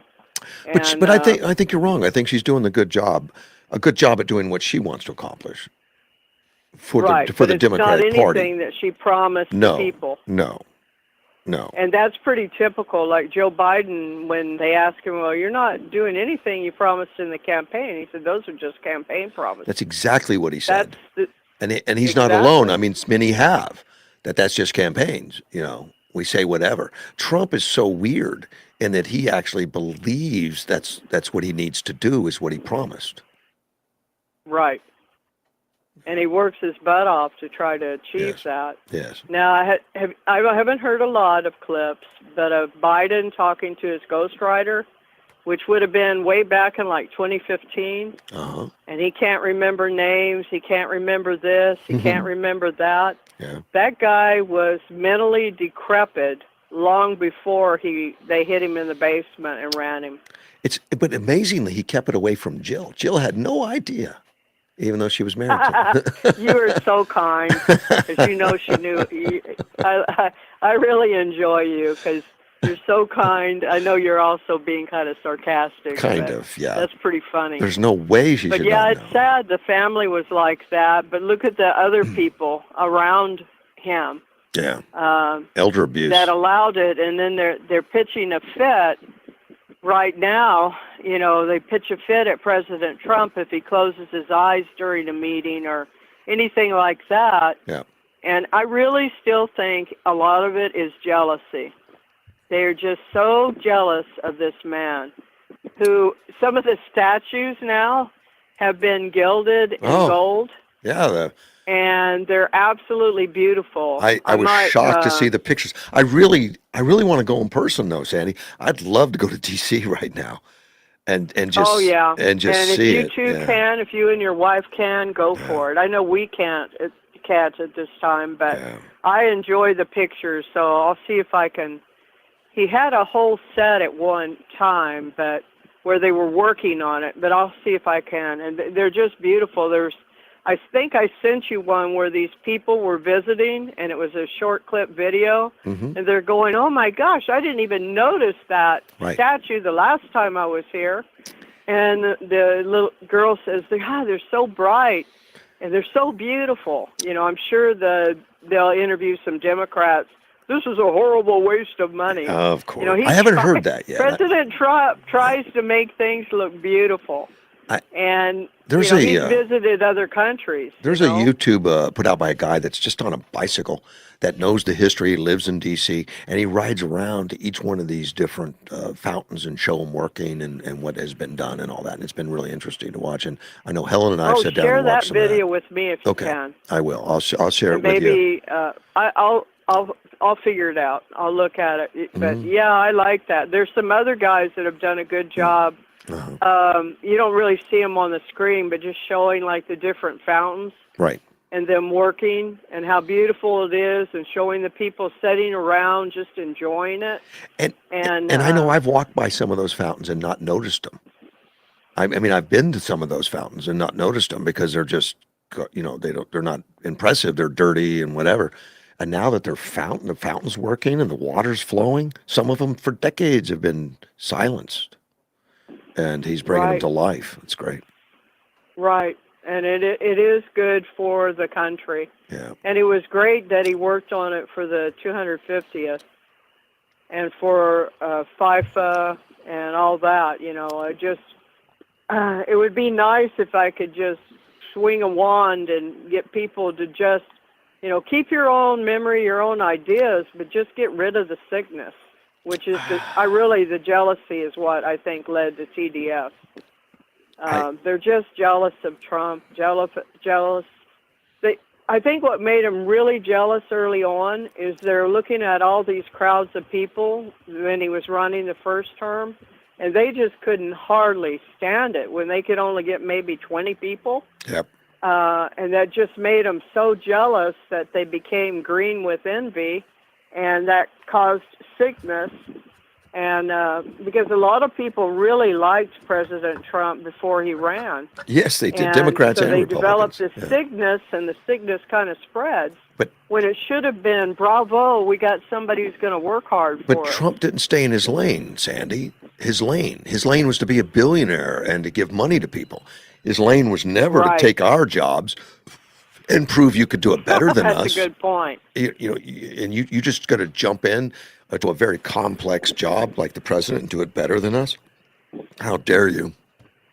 And he showed them up, and they really didn't like that. Yeah, I think so. Because even in those debates with Cruz and Marco Rubio, you can't close the border. You can't close the border. Every single one of them, except for Trump, was saying that you couldn't close the border. But now those guys are look allies. At what he did. All of them are allies now. Except for a very few. Who was the mayor of Ohio? I forgot that guy, but he was the one that was the worst. John Kasich? No, that's close. Yeah, and when he said something positive about Trump, I think a year ago, they just went after him, the Democrats. But Cornyn and Tillis need to cut this stuff out and let Blanche be approved. But they're out because Trump didn't endorse them. It's so frustrating. And, it's not about country for them. It's like a personal vendetta at the expense of country. It's the McCain thing. Yes. It's like a McCain Yes. disease. And what they're saying is they don't like that idea of trying to help out the people that were harmed in January 6th. You're right. It was John Kasich. Ohio. Yeah. What they need to do is they need to meet with some of these people and understand, well, I just walked in a room. Some people didn't even go inside. Some of them were just filming outside. Yeah. And they went after them, too. Yep, they did. So, if they would just get out of their own way and try to meet with people. I wrote out a truth, like, go ahead, vote for him, and then take your families on an RV trip and meet some real people. Get out of your bubble. But they've just got such a meanness in them. Well, but they couldn't do the right things in the past. Their agenda is so different. They think the meanness is in us because we didn't accept Obamacare and we didn't accept the stuff. And they thought we were just being petty. No, we were being realistic. But they look at it differently. And they just think it's normal to be, caustic. Well, look at the cost of Obamacare, and I don't have it. Yeah. But my gosh, I just heard yesterday when I had the radio on, listening to a channel, and they had a little news blurb. And I hate the news, so I usually turn it off. But they were talking about how it's going up, and I'm going, oh, my God. Or maybe I heard it on the TV, or maybe I read it somewhere. I can't remember that. It's always going up. It's a terrible system. We spend more on healthcare per capita than what other countries. I mean, half. Other countries spend less than half than the number two countries. So we spend a terrible amount. I think it used to be 15, 16% of GDP on healthcare. Other countries are 7%, 6%, 7%.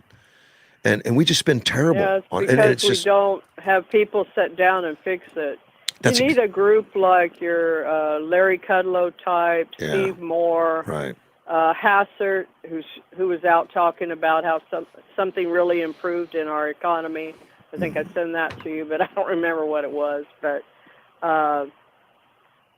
basically, these guys that can think through, look at it, and you just have a group of them that will work together. And because apparently the senators and the House don't have that capability. They might have a small group that could do it, but getting the others to be on board and understand, that might be different, so. Actually, I was wrong. It's really a sorry thing. The United States is up to 17.2 to 18%. And we just remained outrageously high on healthcare, and nobody wants to fix the system Wow. because it's so entrenched, and there's no transparency in the whole system. There's no transparency. I mean, you ask somebody what a colonoscopy costs you. I defy you to get an answer. You're not going to get an answer. There is no answer. You just go get one, and then we'll figure it out. Yeah, you'd have to have a group of hard-nosed people, and Yeah. they'd have to try to figure it out so there wouldn't be too much hurt on people, you know. Yeah. And Anyway, I know Trump tries, and he would like to have made a difference there, but he can only fight so many battles. So, and he Well, definitely is trying to help get the Middle East straightened out. he's And got his fingers I really, in all. really hope Israel and that Gaza. Palestine area in Gaza can really work. Yeah, I hope so. And I think the difference between Trump is this, Sandy. Trump looks at it and says it's all possible. And just like you mentioned about Cruz and others saying, it's not possible, it's not possible, it's not possible. They got in their heads that people will never change. That can never be done.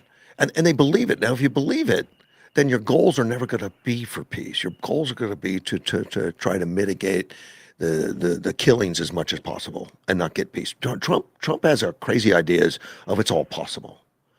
And that's why he makes things possible. And that's why he's done so well. If we could get more people to understand that would be really awesome. And I think they are. Yeah. When people want to, and a lot of people like to attack people like yourself and myself, not directly at us. Oh, they'll do direct at but me. as a group, and it doesn't bother me a bit, and it doesn't persuade me a bit, because I think they really don't understand that the people on our side really want things to be better for the country. Yes. And we don't look at punishing people like they do. That's not the main goal. The main goal is to make things better. Except for Tillis and Cochran. Right? Well, Tillis and Cornyn have Cornyn. lost their job now, and they need to understand, look, President Trump didn't take that away from you. If your citizens believed you were doing a good job, it wouldn't have mattered what Trump said. They would have voted for you. Yeah. They didn't because you weren't doing a good job. But a lot of time, it's hard for people to look inward. And with those two, it's hard for them to look inward, so they're trying to figure out a way to punish Trump via Todd Blanche, who's highly qualified. Yeah. And you think back to the Democrats that these guys approved for Democrat administrations. They voted, who was the AG for Biden, that really bad guy that... I'm sorry you asked me. Garland? Garland, yeah. They voted for Garland. They did. You can vote for Garland. But this is about Trump. It's not about helping the country. And that's what really angers me. Their job is to help this country, move the country forward. And they're letting their personal opinions get in there and say, well, I hate Trump. I don't want him to be successful, so I'm going to destroy anything I can about the country because it makes him look bad. And that's their program. Think if McCain had voted differently. Yeah. And there were probably people secretly, glad he voted like he did on Obamacare. Mm-hmm. But if he had voted differently, that would have forced people to really work on it and maybe made a difference. And I use the word maybe there. We'd have gone back to more free enterprise. But he was such a little worm, he couldn't do it. I liked McCain overall, but those things... I know you did. It just drives me crazy. I'm saddened by him. Yeah. And his family couldn't understand why Trump was so upset with him. His family is now supporting Katie Hobbs. So maybe they were Democrats all along. I don't know. Now she's married to that one guy who's a conservative speaker, but I don't remember his name. The daughter. Oh, okay. But he might he might keep peace at home and speak. And he's well known. I may be getting like Biden. I don't think so. But. So if I don't see people a lot or if I don't see a name a lot, there's just too much. I look at too much stuff and it's like, oh my gosh. That's one thing that's great and bad about social media. There's so much and yet there's so much. So I get overwhelmed. You see, he's married she's married to Benjamin Dominic.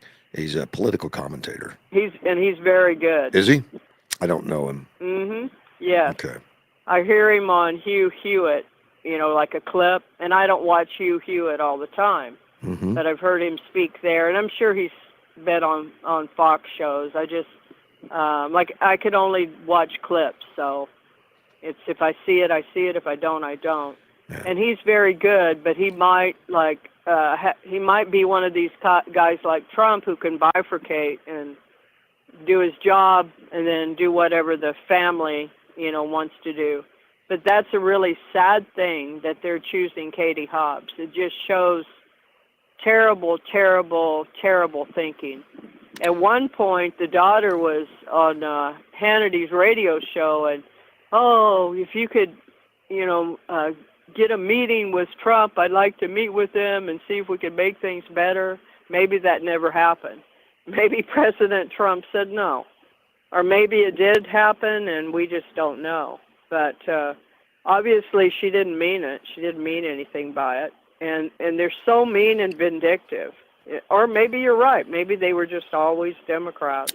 See, I just looked it up real quick. Cindy McCain has endorsed and is actively fundraising for Democratic Arizona Governor Katie Hobbs' reelection campaign alongside her son, Jimmy McCain. Just terrible. I know there's other children, but I didn't, and they're not kids, but no. Yeah, it is terrible. It's terrible. It's poor thinking, and it's probably all Trump related. And how sad for her to be that way when I see what happened with Lindsey Graham's different ceremonies, and you never hear the family complaining about anything. Yeah. And I think McCain had 4 different funerals, and yet the family constantly complained. I didn't notice. I mean, I liked McCain, but I didn't notice the family. But family's family. Nothing what are you was gonna do? right. Trump did everything wrong. I mean, of course, people put that out in the news, Yeah. but obviously they told people Yeah. so it could be out in the news, and it's just a shame. And it is wanting that special treatment, entitlement. Mhm. It's that entitlement idea. But I mean, right now, Katie Hobbs has Cindy McCain, but I think that we're going to have Donald Trump and Elon Musk on the side. Oh, yeah, Elon's throwing money towards the Republicans. Yeah. I mean, And he's really good at answering questions. People want to beat up on him, and he just fires back, and he's so smart. And just say, hey, I'm sure there's people that don't like me, but there's people who do like me. And I can tell you there's more people that dislike you than dislike me. He says it better than that. That's great. But anyway. That's great. Well, you have a great weekend. Thank you, ma'am. You too. And I hope we see good things in the news. That's what I enjoy, seeing good things. I'm sorry about people harming others. I wish they'd cut it out. I'm with you. Leave each other alone. Cut that kind of crap out. And there is less crime. That's one thing that's good, but still. Absolutely. And there's going to be less, too. Thank you, ma'am. Take care, Sandy. Bye-bye. All right. You have a great weekend. All right, bye. bye-bye. And a great day. Right. As Miss Sandy, thanks for her call in. And she sends me a lot of research stuff all the time. Some I can't get to all of it, but she sends me a lot. She's prolific. She likes to read, likes to pay attention. I wish more people would. I think we'd be better for it. I mean, real research, not just bubble research, trying to find something to support ideology, but just look at the whole picture. The father who bought an AR-15 for his kid, and then his kid went and killed a bunch of people in Appalachia High School. The father just got sentenced. I don't know how you feel about it. I'm kind of... In this case, it's a good thing. I think parents should have, they have rights and responsibilities. They have both. And this one was egregious enough that Colin Gray, who was the father of Colt Gray was the high school shooter. He was just sentenced Thursday to 15 years in prison. His crime, according to the judge, he failed as a parent. Yep, That's not the crime on the books, but that's what it boils down to. Failed as a parent by ignoring escalating warning signs before the 2024 massacre. Good for the judge. Nicholas Prim, he sentenced Gray. Gray's 55 years old, 15 years, to concurrent prison terms, and telling him the warning lights were flashing brighter and brighter before the shooting, and you failed to remove your son's access to guns or get him needed mental health treatment. It's clear you failed as a parent. The weight of your crimes is tethered and tied to the acts of someone else, your son. Yeah, they convicted him on March 27th of 27 counts. Failed as a parent wasn't in there. I think that's just a summation of the 27 counts, including second-degree murder, involuntary manslaughter. And after prosecutors argued that he gave his son an AR-15 style rifle that was used in the attack, and there were concerns about the teen's health, mental health. I guess it was well documented. He's the first parent of a school shooter to be convicted of murder. He's the first one. He's the first one. Is it a good thing? Yes and no. Yes. This guy failed. He failed, and people died. No question. I don't know if the left will look at this, that the fact that you owned a gun makes you accountable, and that does not. That does not. But that's what I'm afraid of. That's why I say it's good and it's bad. I look at the people may look at this. Well, good. We'll go after every parent who has a child that has a gun. It doesn't. That wasn't the underlying problem. The underlying problem was the recklessness of this Colin Gray, a recklessness of recognizing the mental health issues and then purchasing an AR-15 for the child. Child wasn't old enough to purchase it. The son, by the way, Cole Gray, he pleaded guilty to all 55 charges against him. Sentenced to life in prison without the possibility of parole. I guess that means he's out when he's 50. I don't know. What is life in prison without possibility of parole mean anymore? Does it? I don't think it means what what it sounds like. It sounds verbally like you're never getting out. We know that not to be the case, unfortunately. Let's take a phone call. You're on the air. Hello, this is Ken Fincher. I was on your show earlier. Hey, Ken. Good morning. You sound a lot better now. I'm in another area of the house, and I just want to apologize. One of my friends said, "You talk right over Russ the whole time," and I said, "I couldn't hear him, so forgive me for that." And I think there was a bad connection or something because it was going on through George and through me and all that stuff, and it was an unfortunate hookup or whatever. But I'm interested in your story, Ken, and the. And we like the military, and we're a big military town with the Navy base in town, and YPG, the Army base in town that does all the testing and all that. And sometimes I don't think everybody understands all the bureaucracy and the stuff that's in the military. And it's all good, works well. We got the best military in the world. We're the most lethal, the most advanced, the best AI and all that. But there's so many more things that we could be better at the way we do things. And one of them is procurement. And that's obviously what you're involved in. Is you got a better tool that they're using, but they don't want to use it everywhere, and it's just kind of amazing. Don't mind me. Pardon me? Yes, I mean you asked me one question earlier, but why should I asked you? American public, yes. Why would they care? And I would think that just being good stewards of the tax the military gets. If you look at the special forces vehicles, we've had no failures in 13 years of constant use in theater.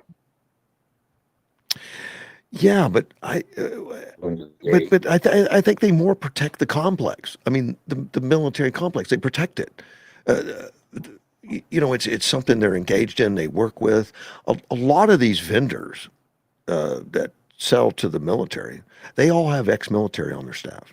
I mean, a lot of intelligence You know, the people in the intelligence department, they get out of the military and go work for vendors on getting products sold, and doing the bidding, doing all that kind of stuff.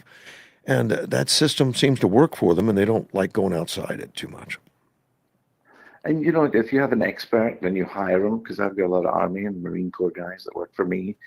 But their focus is to get the best equipment to the military for the users, because we lose too many people and injure too many people with equipment that maybe they've got the best salesman selling not the best equipment. And the regulations, at the very least, that focus on safety should be at the top.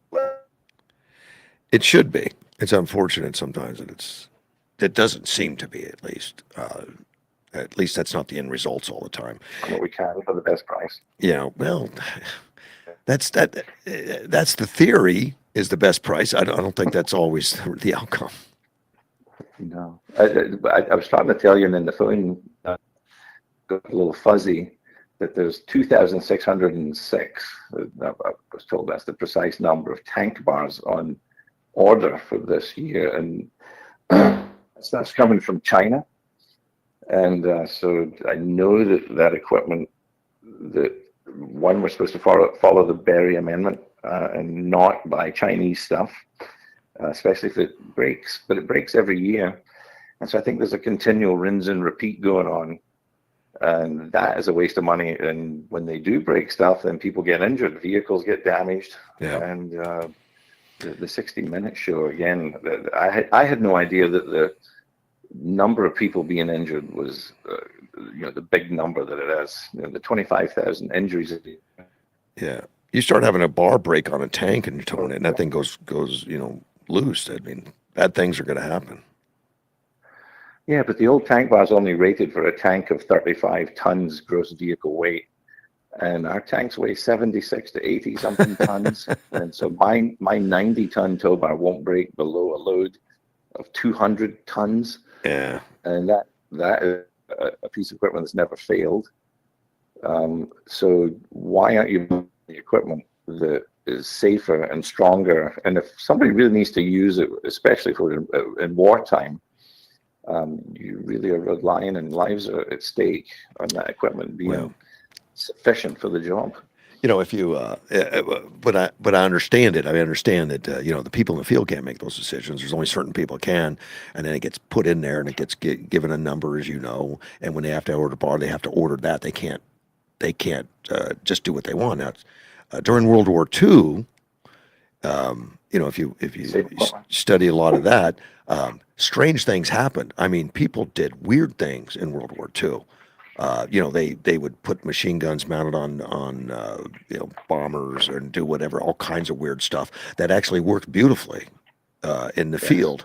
But they had that wartime mentality that we could just start doing the right things regardless of what the boys in Washington told us to do, and amazing innovations happened out in the field. I think that's the most frustrating thing for me, because there is a set of arguments that have been given from Tank and Army Command in Detroit to tell people not to buy my equipment because it doesn't meet the regulations. Right, right. And it's actually the opposite of the truth.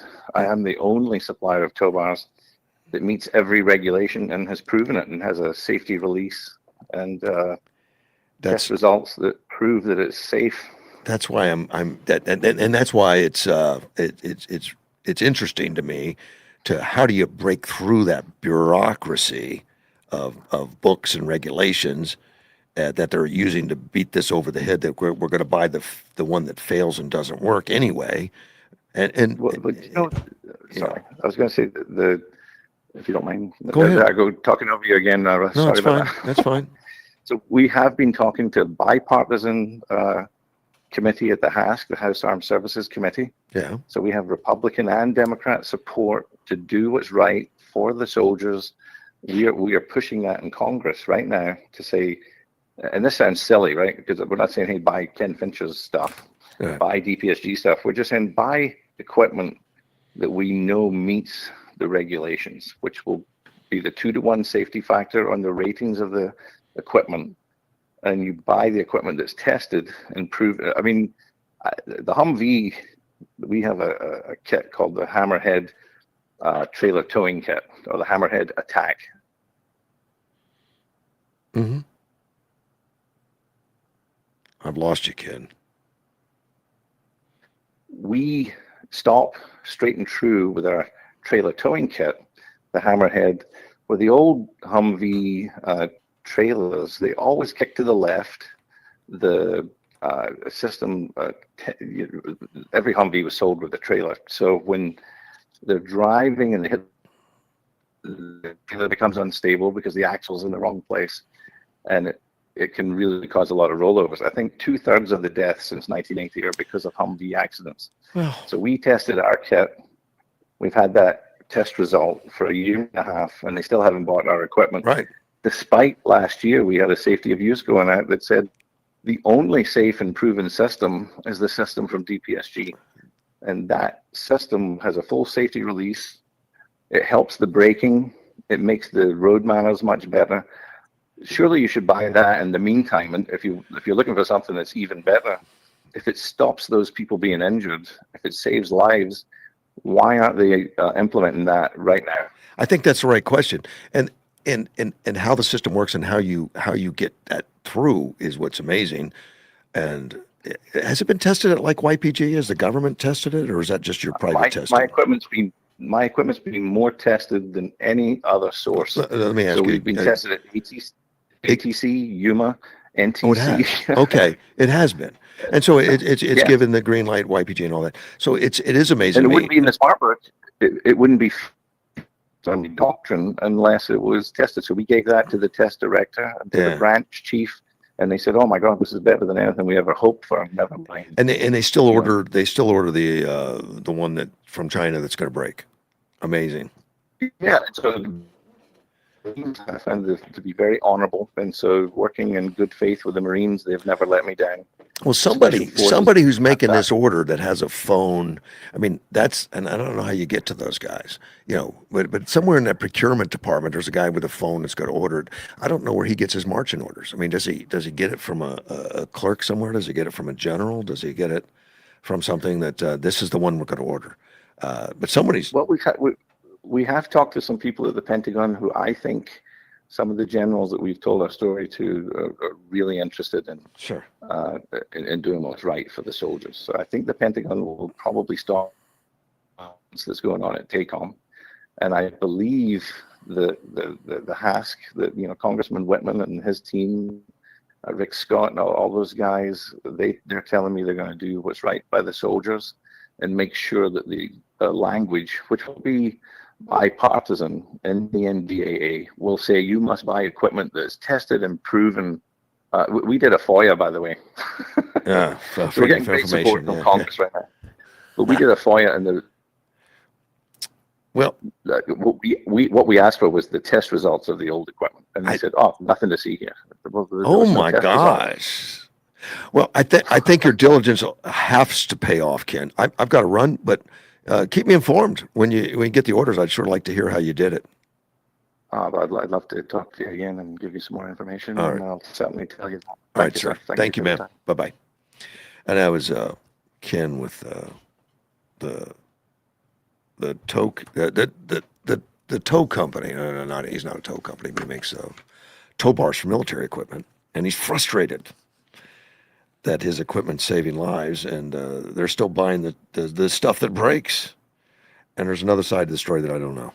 I mean, I'd be curious to talk to somebody from YPG about that, but I don't. They don't go. They don't. They're not allowed to. They're not going to come on a radio station and talk about stuff that goes on, and unless they're public relations guys allow it. But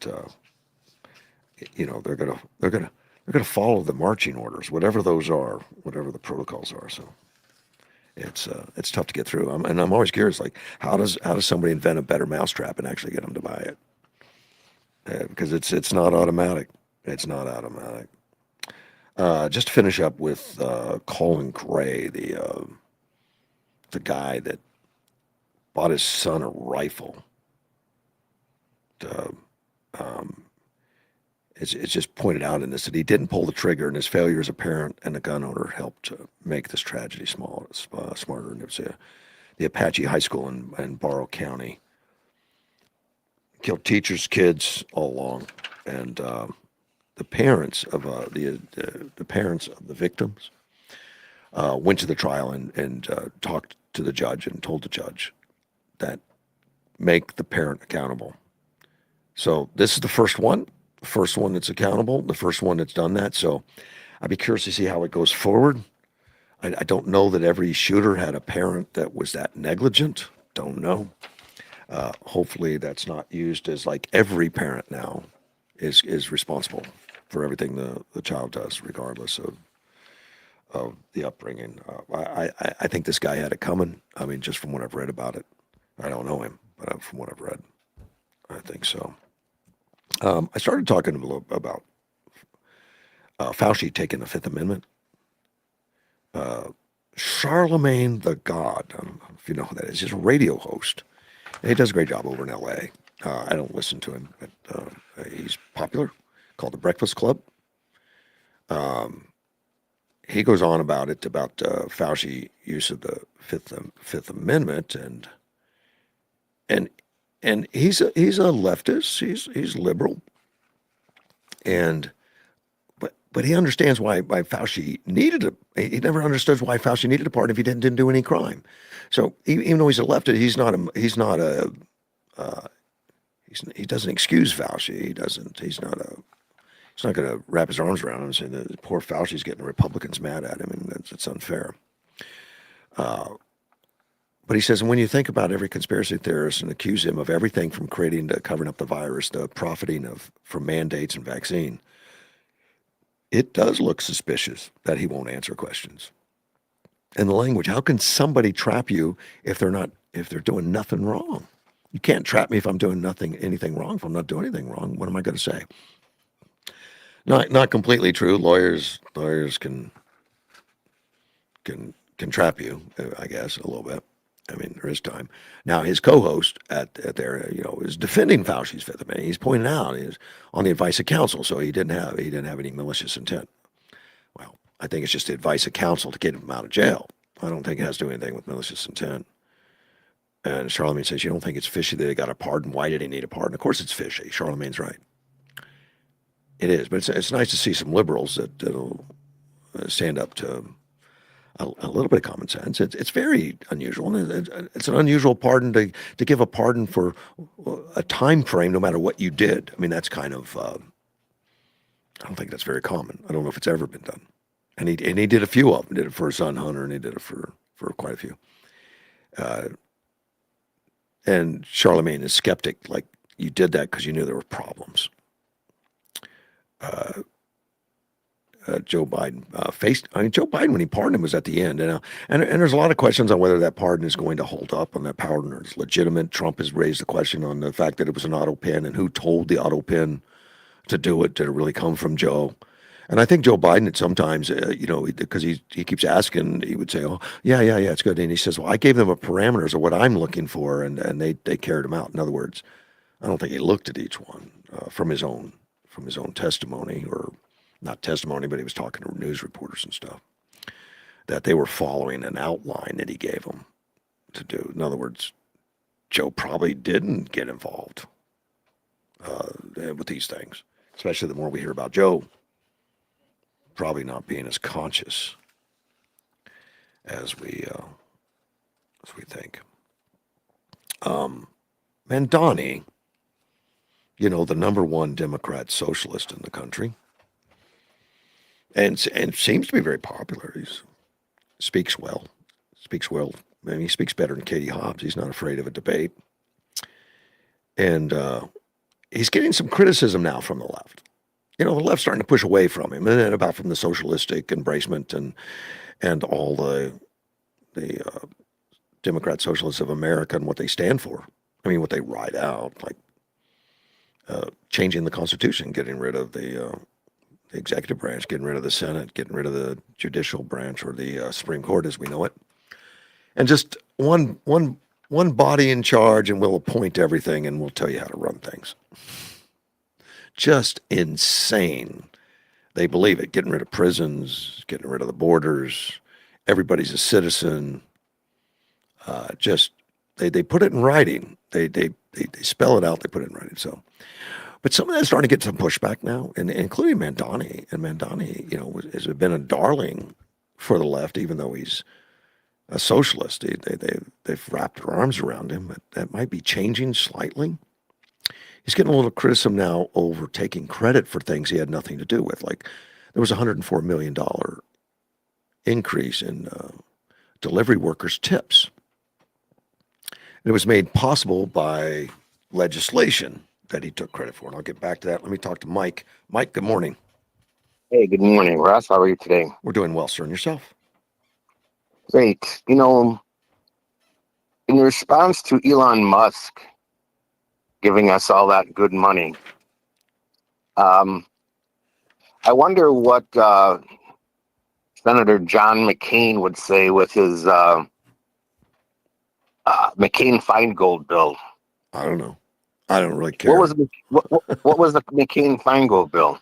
God, I don't remember. I remember the name, but I don't remember exactly. Essentially, what it did was, at that time, the Democrats were having a problem funding the DNC. And so John McCain sided with the Democrats in order to stop the Republicans from funneling all this money. It was essentially shut down by the Supreme Court. And the only thing that's left from that stupid bill was the fact that at the end of a commercial, the commercial had to say, "I approve this message." That's the McCain-Feingold bill. Well, I think it's kind of ineffective at this point. I mean, the Supreme Court has ruled that you can give money to these. Right, but what McCain's contribution to the American history was that stupidity bill, because he liked to say he reached across the aisle. He and a Democrat, Feingold, both liars. Well, because they both claimed, Russ Feingold was from Wisconsin. Okay. You know what he campaigned on? I have no idea. He campaigned on the fact that he came from a poor middle class family. Okay. His family was absolutely rich. All right. So I think when we remember that guy, he should be remembered in this fashion. And another thing, his wife, who gave money against Carrie Lake to the Cindy, to the communist. Yes, Yeah. Is that her name, Cindy? Cindy McCain. Boy, she is low class.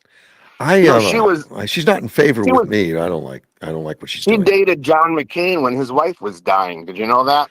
I knew that there was something going on with that. I don't know how much she was aware of. I don't know, but she knew his wife was dying, and she still slept with him. Yeah, I don't know the personal part of that at all. I don't care at this point. But so right now, the Democrat Party is almost bankrupt. They're in debt, and Elon Musk. We have a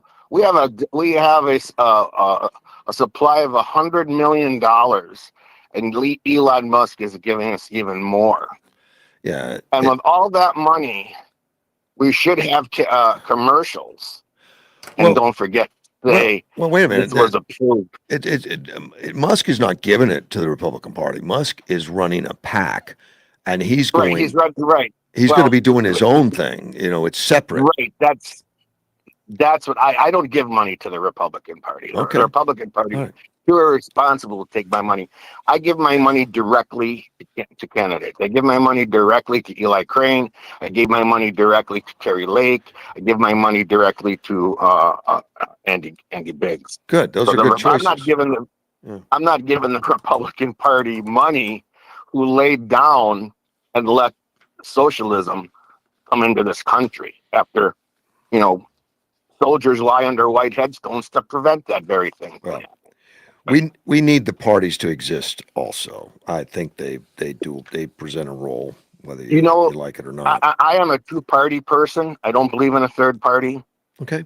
I mean, if you want a good example of that, That's Clinton, Bush H, and Ross Perot, who was the reason why we had that trailer trash as a president for 2 terms. Ross Perot. Right.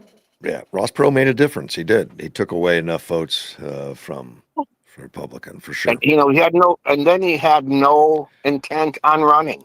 Yeah, he pulled out. But that's part of our free system. I mean, that can happen. That's actually, you're absolutely right. That's what's wrong with our free system. I don't think it's wrong. The scumbags that get involved in politics.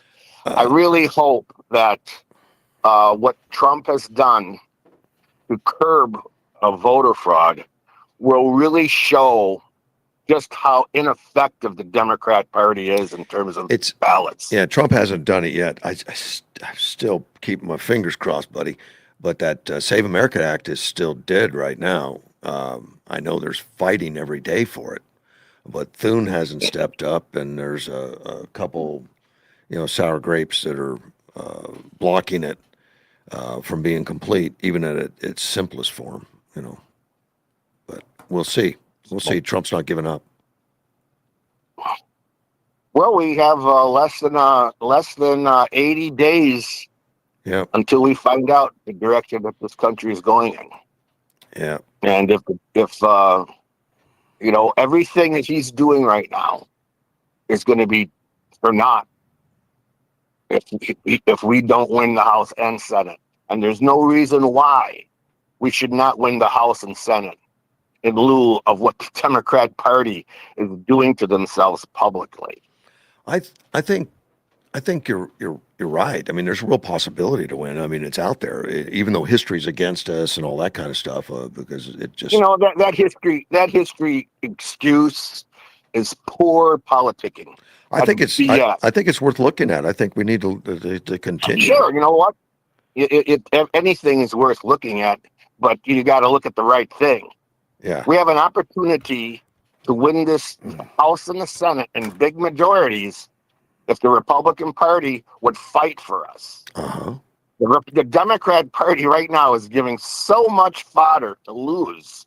And the Republican Party, Justin, they just sit there with their thumb up their bum thinking, boy, a lot of people like us. And that's not true. People like MAGA. They don't like the Republican Party. Some, yeah. I mean, they like the MAGA segment. I mean, that is a Republican Party. MAGA is a section of the Republican Party. Yeah.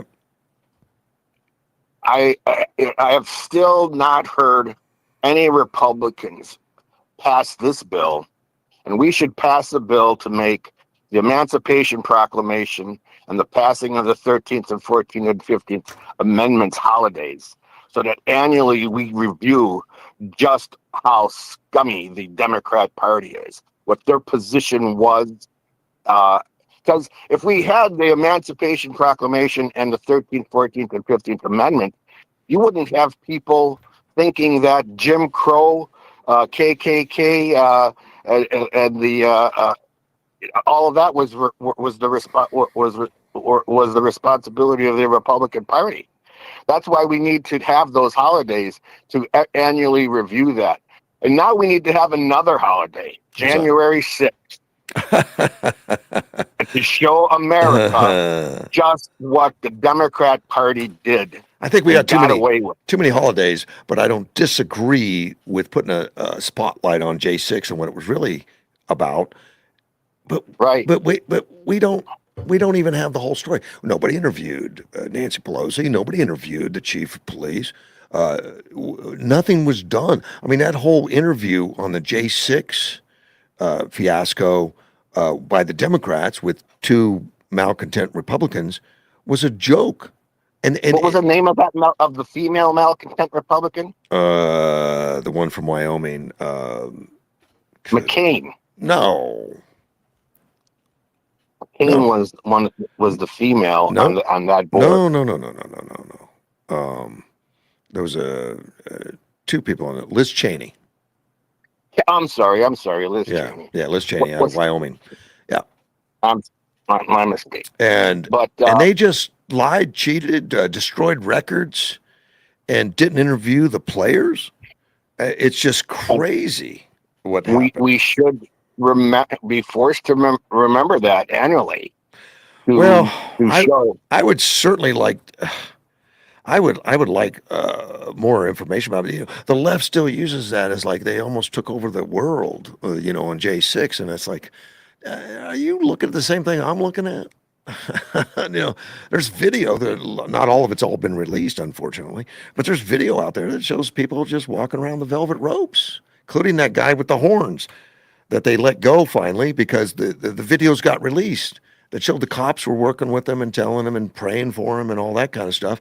And they had labeled him as a monster trying to kill people with a flagpole.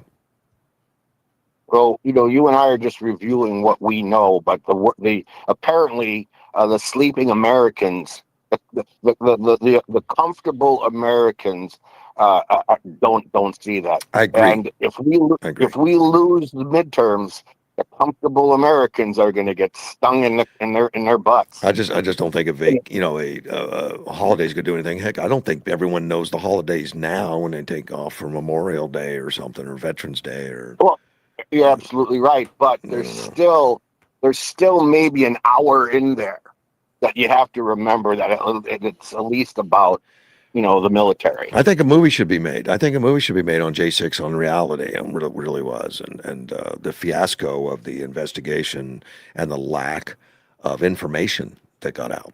I mean, the information was all hidden on what really happened. All the tapes, because every square inch of that Capitol is tape. I mean, it's got video, every square inch.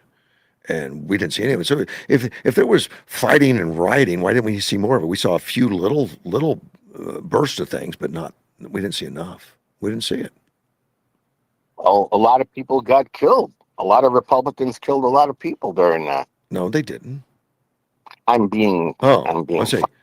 say there's only one lady that got killed, the Air Force One lady was stuck in a window, got shot by a cop. In the neck. Yeah, just walked up and shot her like it was a cattle in a trough, ready for butcher.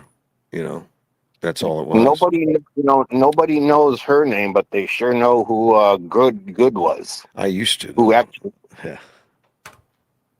But you think Fauci's gonna go to jail? Who? Dr. Fauci. No, I don't. I mean, what a ridiculous circus that is if that guy doesn't go to jail. I'm not looking for it, but I just want more truth to come out on what reality was. And I'm so disappointed to see the left going out there defending Fauci again, how terrible it is. They're interviewing him. He's such a wonderful man. The Republicans are evil for asking him questions. It's just, come on. And it's Ashley Babbitt that got killed, the Air Force. Ashley Babbitt. Ashley Babbitt. Yeah. Fauci murdered more Americans than communism murdered their own people. Responsible for their death, for sure. I think so. I think the policies but it's worse than that. I mean, you start shutting down the schools. I mean, you destroyed some kids. Stalin was responsible for those murders too, I guess you could say. He intentionally killed people. Yes. He's a humanist, Fauci. And you look at Bill Gates and what their goal is as humanists is to diminish the overpopulation. I have heard that about Bill Gates. There's been statements from him about we've got too many people on the planet. And I don't know. I mean, there's conspiracy theories that had something to do with Wuhan. I think Wuhan was an accident myself. I don't think it was. Wuhan was not an accident. It was purposeful. Well, I don't know that for a fact, and I don't think you do either. But we may never know for sure. But what do you think of Trey Gowdy?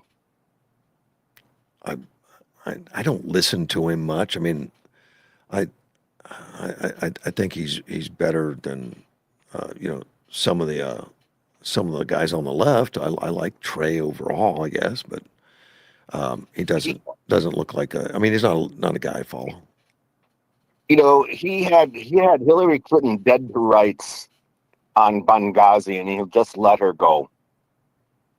Did he really just let her go?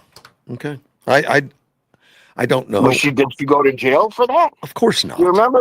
We would know. Do you remember when Hillary Clinton said that she would know what to do at 3:00 in the morning, 3 a.m. call? She said, "Who's going to answer the phone at 3 in the morning?" She answered the phone at 3 a.m. for Benghazi, and she refused to help. Yes, exactly. In fact, they blocked help. They told people to stand down at that time, and actually, the heroes of the day refused the order, and defended people and saved lives at there. And there's movies on that, and I met them in 2016 in Cleveland. They went and spoke at the Republican convention. Yes, yeah, but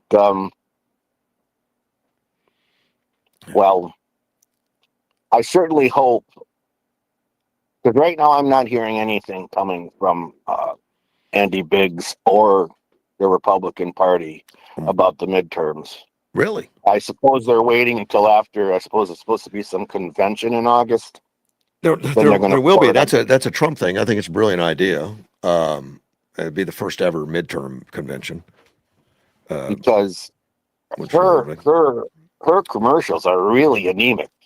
I mean, really, really anemic. Whose commercials? Hobbs? Katie Hobbs, yeah. Yeah, I think you're right. I think. And that woman who's running for Attorney General. I don't know who that is. What's her name? Mays, you mean? Yes. Rerun? Yeah. Yes. Okay. The current Attorney General. Yeah. Yeah. Chris Mays. She's a Democrat, right? Right. Boy, somebody ought to put some makeup on that. On that stick. That's just mean, but okay. I mean, her face is so unappealing. Wow. I guess I don't look that closely, but I know she's the Attorney General, and I don't align myself with all the action she's done. She spends a lot of time suing Trump every day. Which is embarrassing to me, being from the state of Arizona. I know that she's sued Trump like 27 times or something. It's just we're wasting our time, energy, and money and not taking care of business. In fact, in the Senate, the Senate Majority Leader, who's now running for Attorney General, has had to take up cases to protect Arizonans because she refuses to. And it's something like 100 of them, 100 cases, like boys in the girls' room and stuff like that. And May says it doesn't align itself with my ideology, so I won't hear it. Well, then her job is to do it. But she took prosecutorial discretion and said, I'm not going to. And so Warren had to do it. And that one went to the Supreme Court.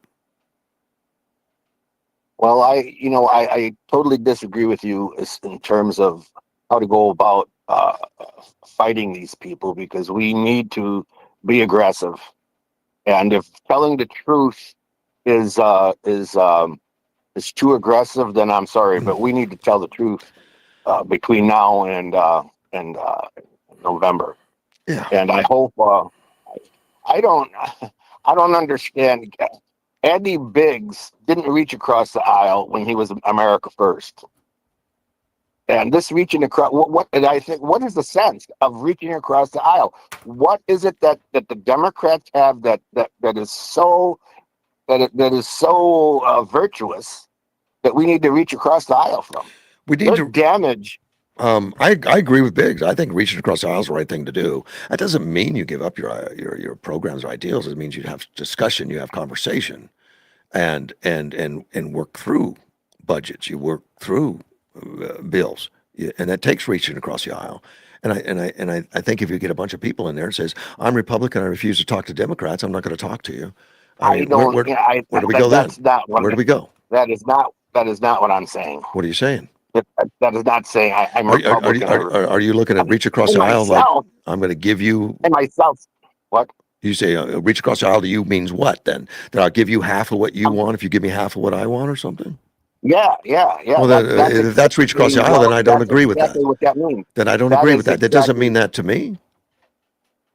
Because when the Democrats are losing, they want to reach across the aisle. When the Democrats are winning, they don't reach across the aisle. Well, I think your definition of reach across the aisle is differently, but I think that these bodies need to sit down and talk more about things and be inclusive. And yes, we have our own caucuses, and you meet and you put goals and you put things in direction on top of that. But nothing gets through without some communication and cooperation. And if somebody's so caustic that they just won't even talk to a Democrat and they have to work with them every day, I don't know how that works. But there are people like that. The whole entire Democrat Party is like that. Well, then shame on them if that's true. I mean, But that doesn't mean I'm going to follow suit. Look at that's what January 6th was all about. January 6th was a setup, man. They chose two of the weakest Republicans to be on that committee, and boy, they were the best gift the Democrats. That was a good choice. Well, they chose. And chose them is I don't think a strong enough word. You talk about messaging. I don't think that's a strong enough word. The way these committees work is that the Democrats put forward the people they want on committees. The Republicans put forward the people they want on committees, and then it would be up to Nancy Pelosi to put that all together. And Nancy Pelosi Nancy Pelosi rejected every Republican recommended. And she says, I am going to go out and find my own Republicans that agree with me.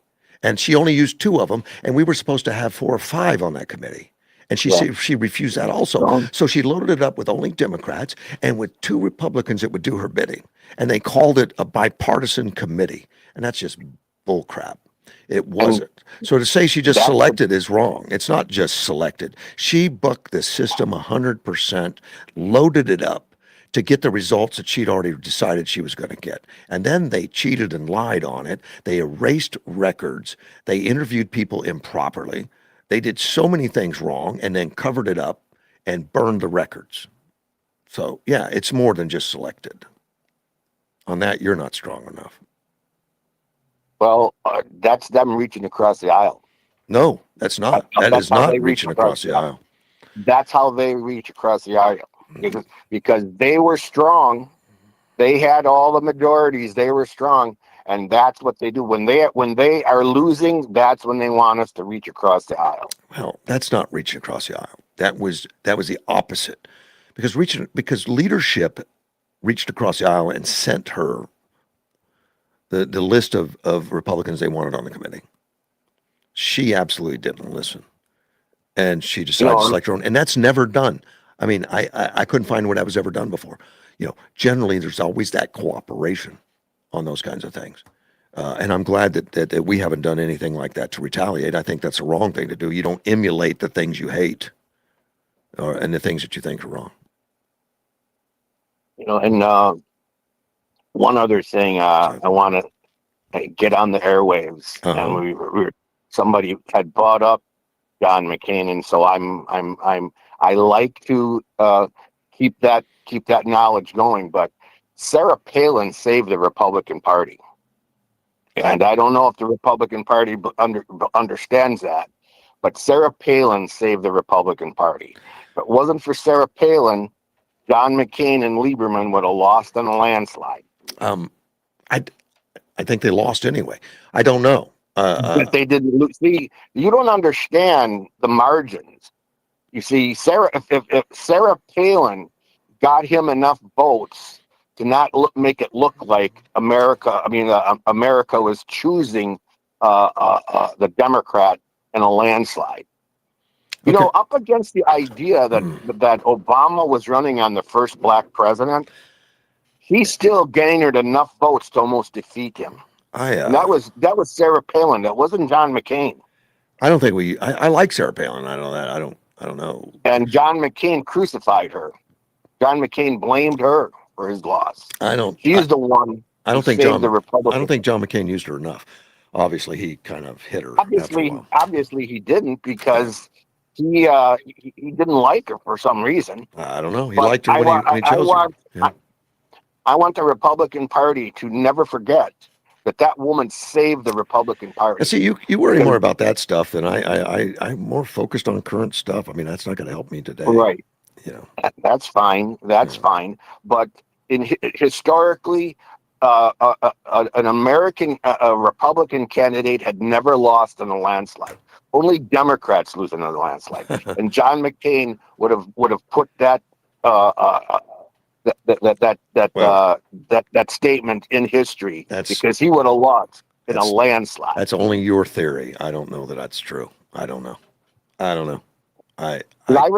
remember how anemic John McCain was. He thought he was going to reach across the aisle. John McCain went from a 5% poll number showing that he could win the nomination to where he won the nomination. I don't think that's anemic. I don't think that's anemic at all. Winning the election.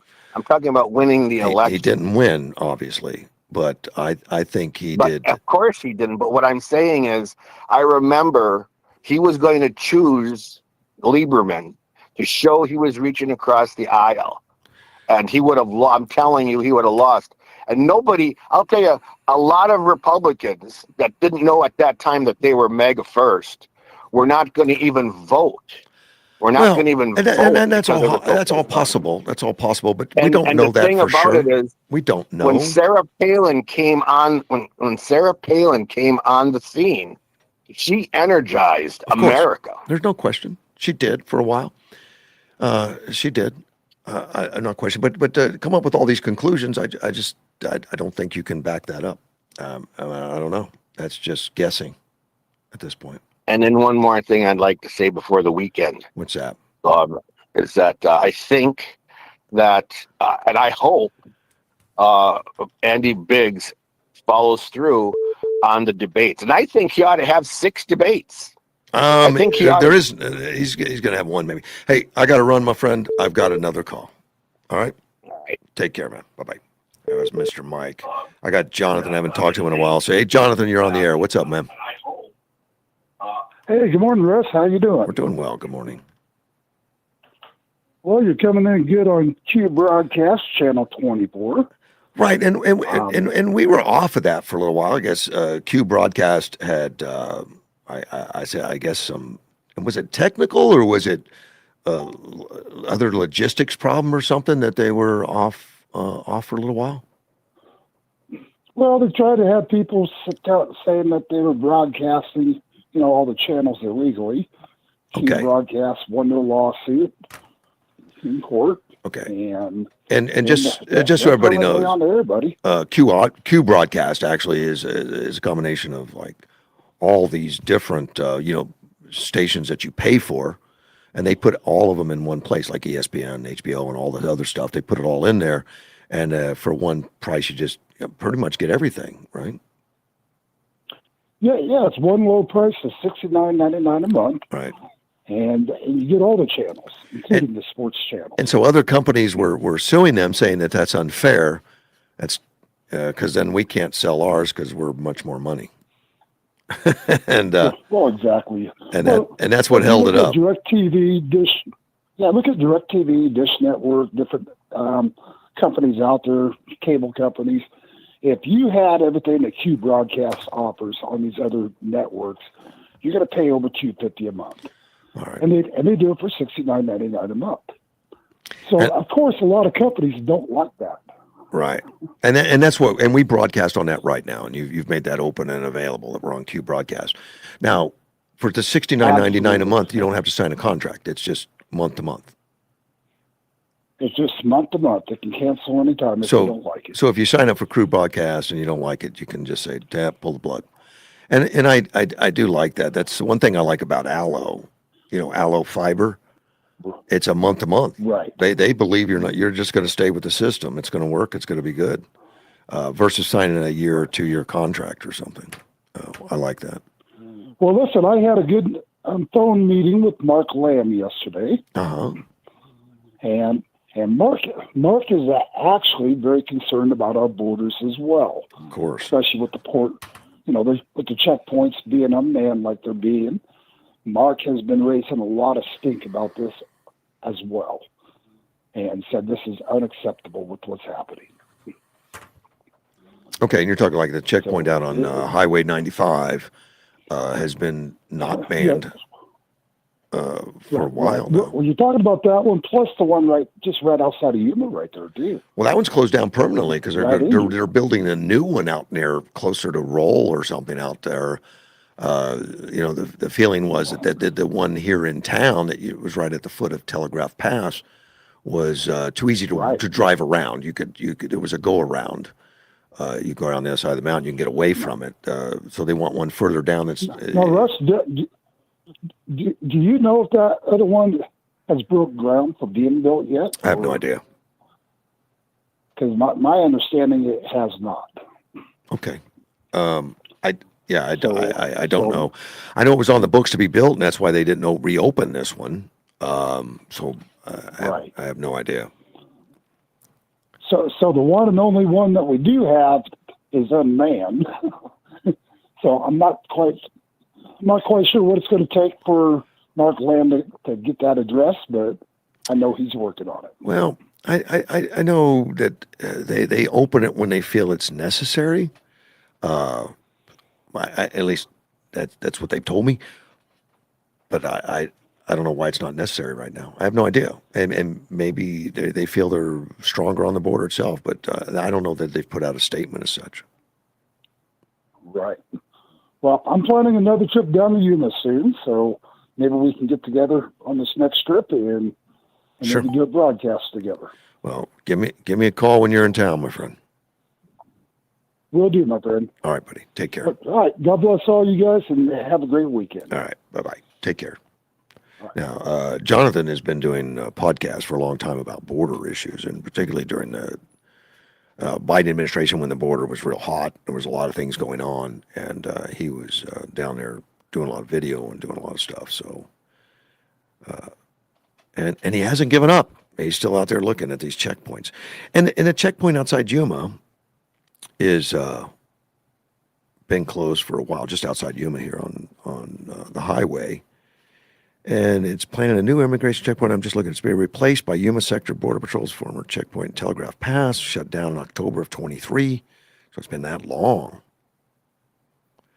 And it doesn't say in this article when it's going to be open. It doesn't even give the address. Okay. But I know it was supposed to be just further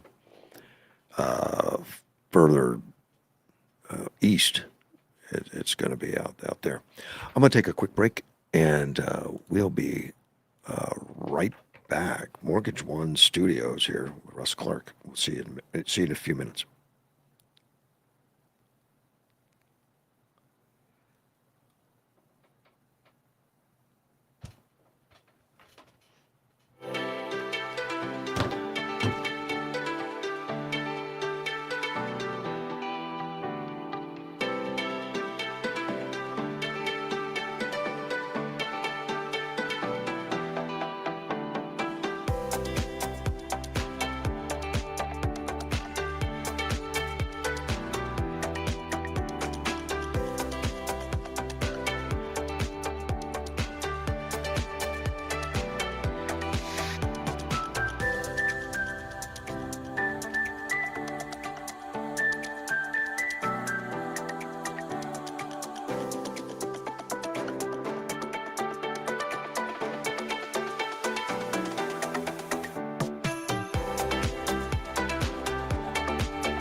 I'm back with you, Russ Clark with Mortgage One Studio. We've got a little bit of time. It's, good Lord, it's 8:47 already. Phone lines are open, 928-941-0304. The voting scandal. I didn't know there was one. Well, there is. I think there is. New Jersey governor came forward, Mickey Sherrills. She announced there were 6,600 ineligible voters found in the state rolls. Now, when she does that, it's curious to me. It's curious as to, well, why now and why is she coming forward? What the heck is that all about? Why is she just coming out and jumping out there?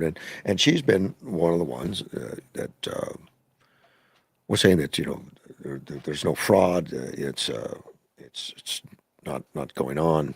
The elections are good, and a lot of people on the left do that. There's no reason to have IDs, or there's no reason for integrity issues because everybody's honest when they vote. They don't say it like that, but that's pretty much what they're saying. And then they're saying that during the primary, fewer than 400 individuals who were improperly registered ended up voting. And they lived across the state, mostly lacked party affiliation, according to Cheryl. They're downplaying the whole thing, like it's not a big deal. And then they said it was a software issue, and we had a serious software error. Well, the software company comes forward and said, that's just crap. That's not true. There's no software error. There was somebody forcing these things in there. Somebody did something. It wasn't the software that did it. It was somebody in the offices that put it in. That's according to their announcement. Well, her announcement came a week after a major address from Donald Trump. He warned that the digital election interference posed a cyber threat aimed at a very, very heart of democracy. And there's some investigations going on. So she just comes out and volunteers, which makes me think that means there's more to hide. Maybe that's just my lack of trust all of a sudden that she just happened to do that at this time. Jersey is the latest documented failure. Error adds to a 25-year record of state reviews, software failures. Prosecutions have found non-citizens on voter rolls, and in some documented cases, casting ballots. Experts say the episodes establish a recurring vulnerability. So they're agreeing. I mean, they're out there exposing, well, we got this small amount that was insignificant, and it's no big deal. Let's move forward. Don't even look at it. Well, that's not going to happen. I don't think. Jason Sneed is an executive director for the conservative think tank, the Honest Election Project. Talks about it. He says, and we have seen just within the last couple of years that many states have checked their voter rolls and found non-citizens on them. So this is a big problem. The New Jersey Secretary of State Division of Elections, David Caldwell, he's a state attorney general, chairs several key legislation oversight committees for clarification on which elections the 400 ineligible voters participated in. They requested, did not receive a response. He explained that those states are required by law to ensure their voter rolls are up to date and accurate. There's no uniform federal requirement for a state to disclose its findings. And this has led to the differences across the states on how the law is enforced and how errors are reported. Of course, errors are never reported, I don't think. And I know, especially under Trump's administration here recently, there's been a lot of requests from states on records. Federally, they said, we'd like to see how you're doing these things. Scanning for, people that should not be on the rolls any longer, passed away, illegal aliens, whatever. No cooperation from many, many states. No cooperation at all. Snead says there's federal requirements to maintain clean and accurate voter rolls. And of course, it is a federal crime for a non-citizen to register and to vote. But there's no requirement that a state report how many non-citizens that they have found up to the federal government. That's entirely a state question. His argument is involving non-citizen voting is greater in blue states due to policies that made it easier to cheat. When you look at the policies that are pushed in blue states by the left, things like automatic voter registration, giving driver's license to illegal aliens, banning voter identification laws, no proof of citizenship to vote, and on and on. It's inevitable outcome of these policies.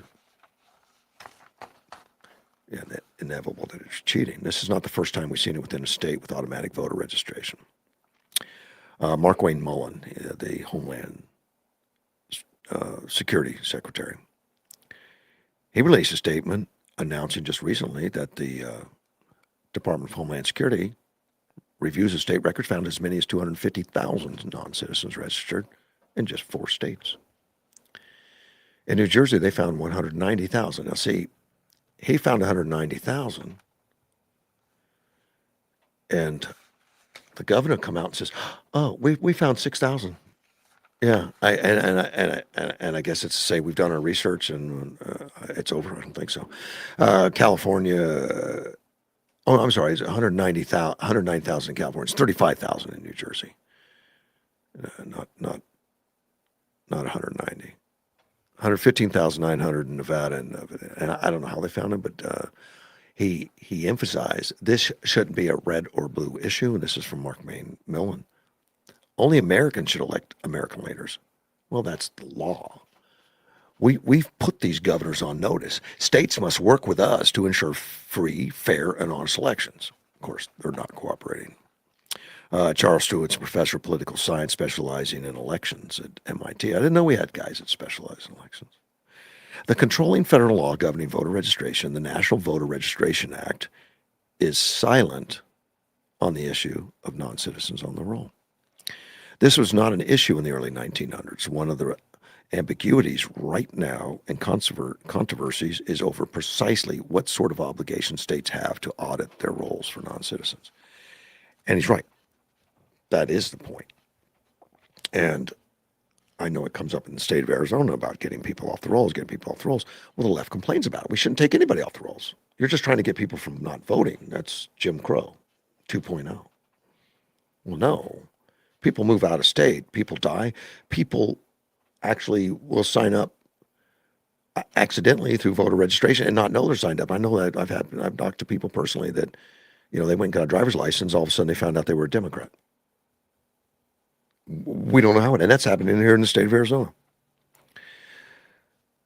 Charles Stewart said this is really the crux of the matter, and 2 of President Trump's executive orders, and which is true. It's the crux of the matter in the Save America Act. It is the crux of the matter in the current efforts, well back to the executive orders and a lot of lawsuits. The states are pointing out, when being pressed by the federal government, that yes, it's illegal for non-citizens to vote for sure. And the states should have an obligation to make sure non-citizens are not registering. But there's no federal law that compels states to do investigations, nor is there a federal law to compel them to report. Trump has asked for reports. He hasn't gotten them. And there's always the threats of withholding federal funding, because we're not going to give you federal funding for not doing the job. But that all remains. And those are all the conversations going on. And, of course, the Save America Act would take care of a lot of that, would help. New Jersey reviews since 2020 have found evidence of a significant number of non-citizens registered to vote. And Louisiana also, Iowa, Michigan, Ohio, Illinois. Louisiana Secretary of State said that using the federal systematic alien verification for entitlement database, that's the SAVE database, and that was rolled out by the Trump administration last year. The state identified 403 non-citizens on the voter rolls, 83 of whom voted in elections. All of that's, I think those are federal crimes. In 2025, an audit by Iowa Secretary of State confirmed 277 non-citizens. Of course, Mark Wayne Millen has found 250,000. Very significant numbers. So officials in Pennsylvania, Texas, Maryland, Colorado, Florida, North Carolina have also reported cases of non-citizens being registered to vote as far back as 2000. Which means we're just not policing it at all, as we should. Commissioner Jonathan Marks revealed that the state had found 1,160 records of apparent non-citizens who self-reported and canceled.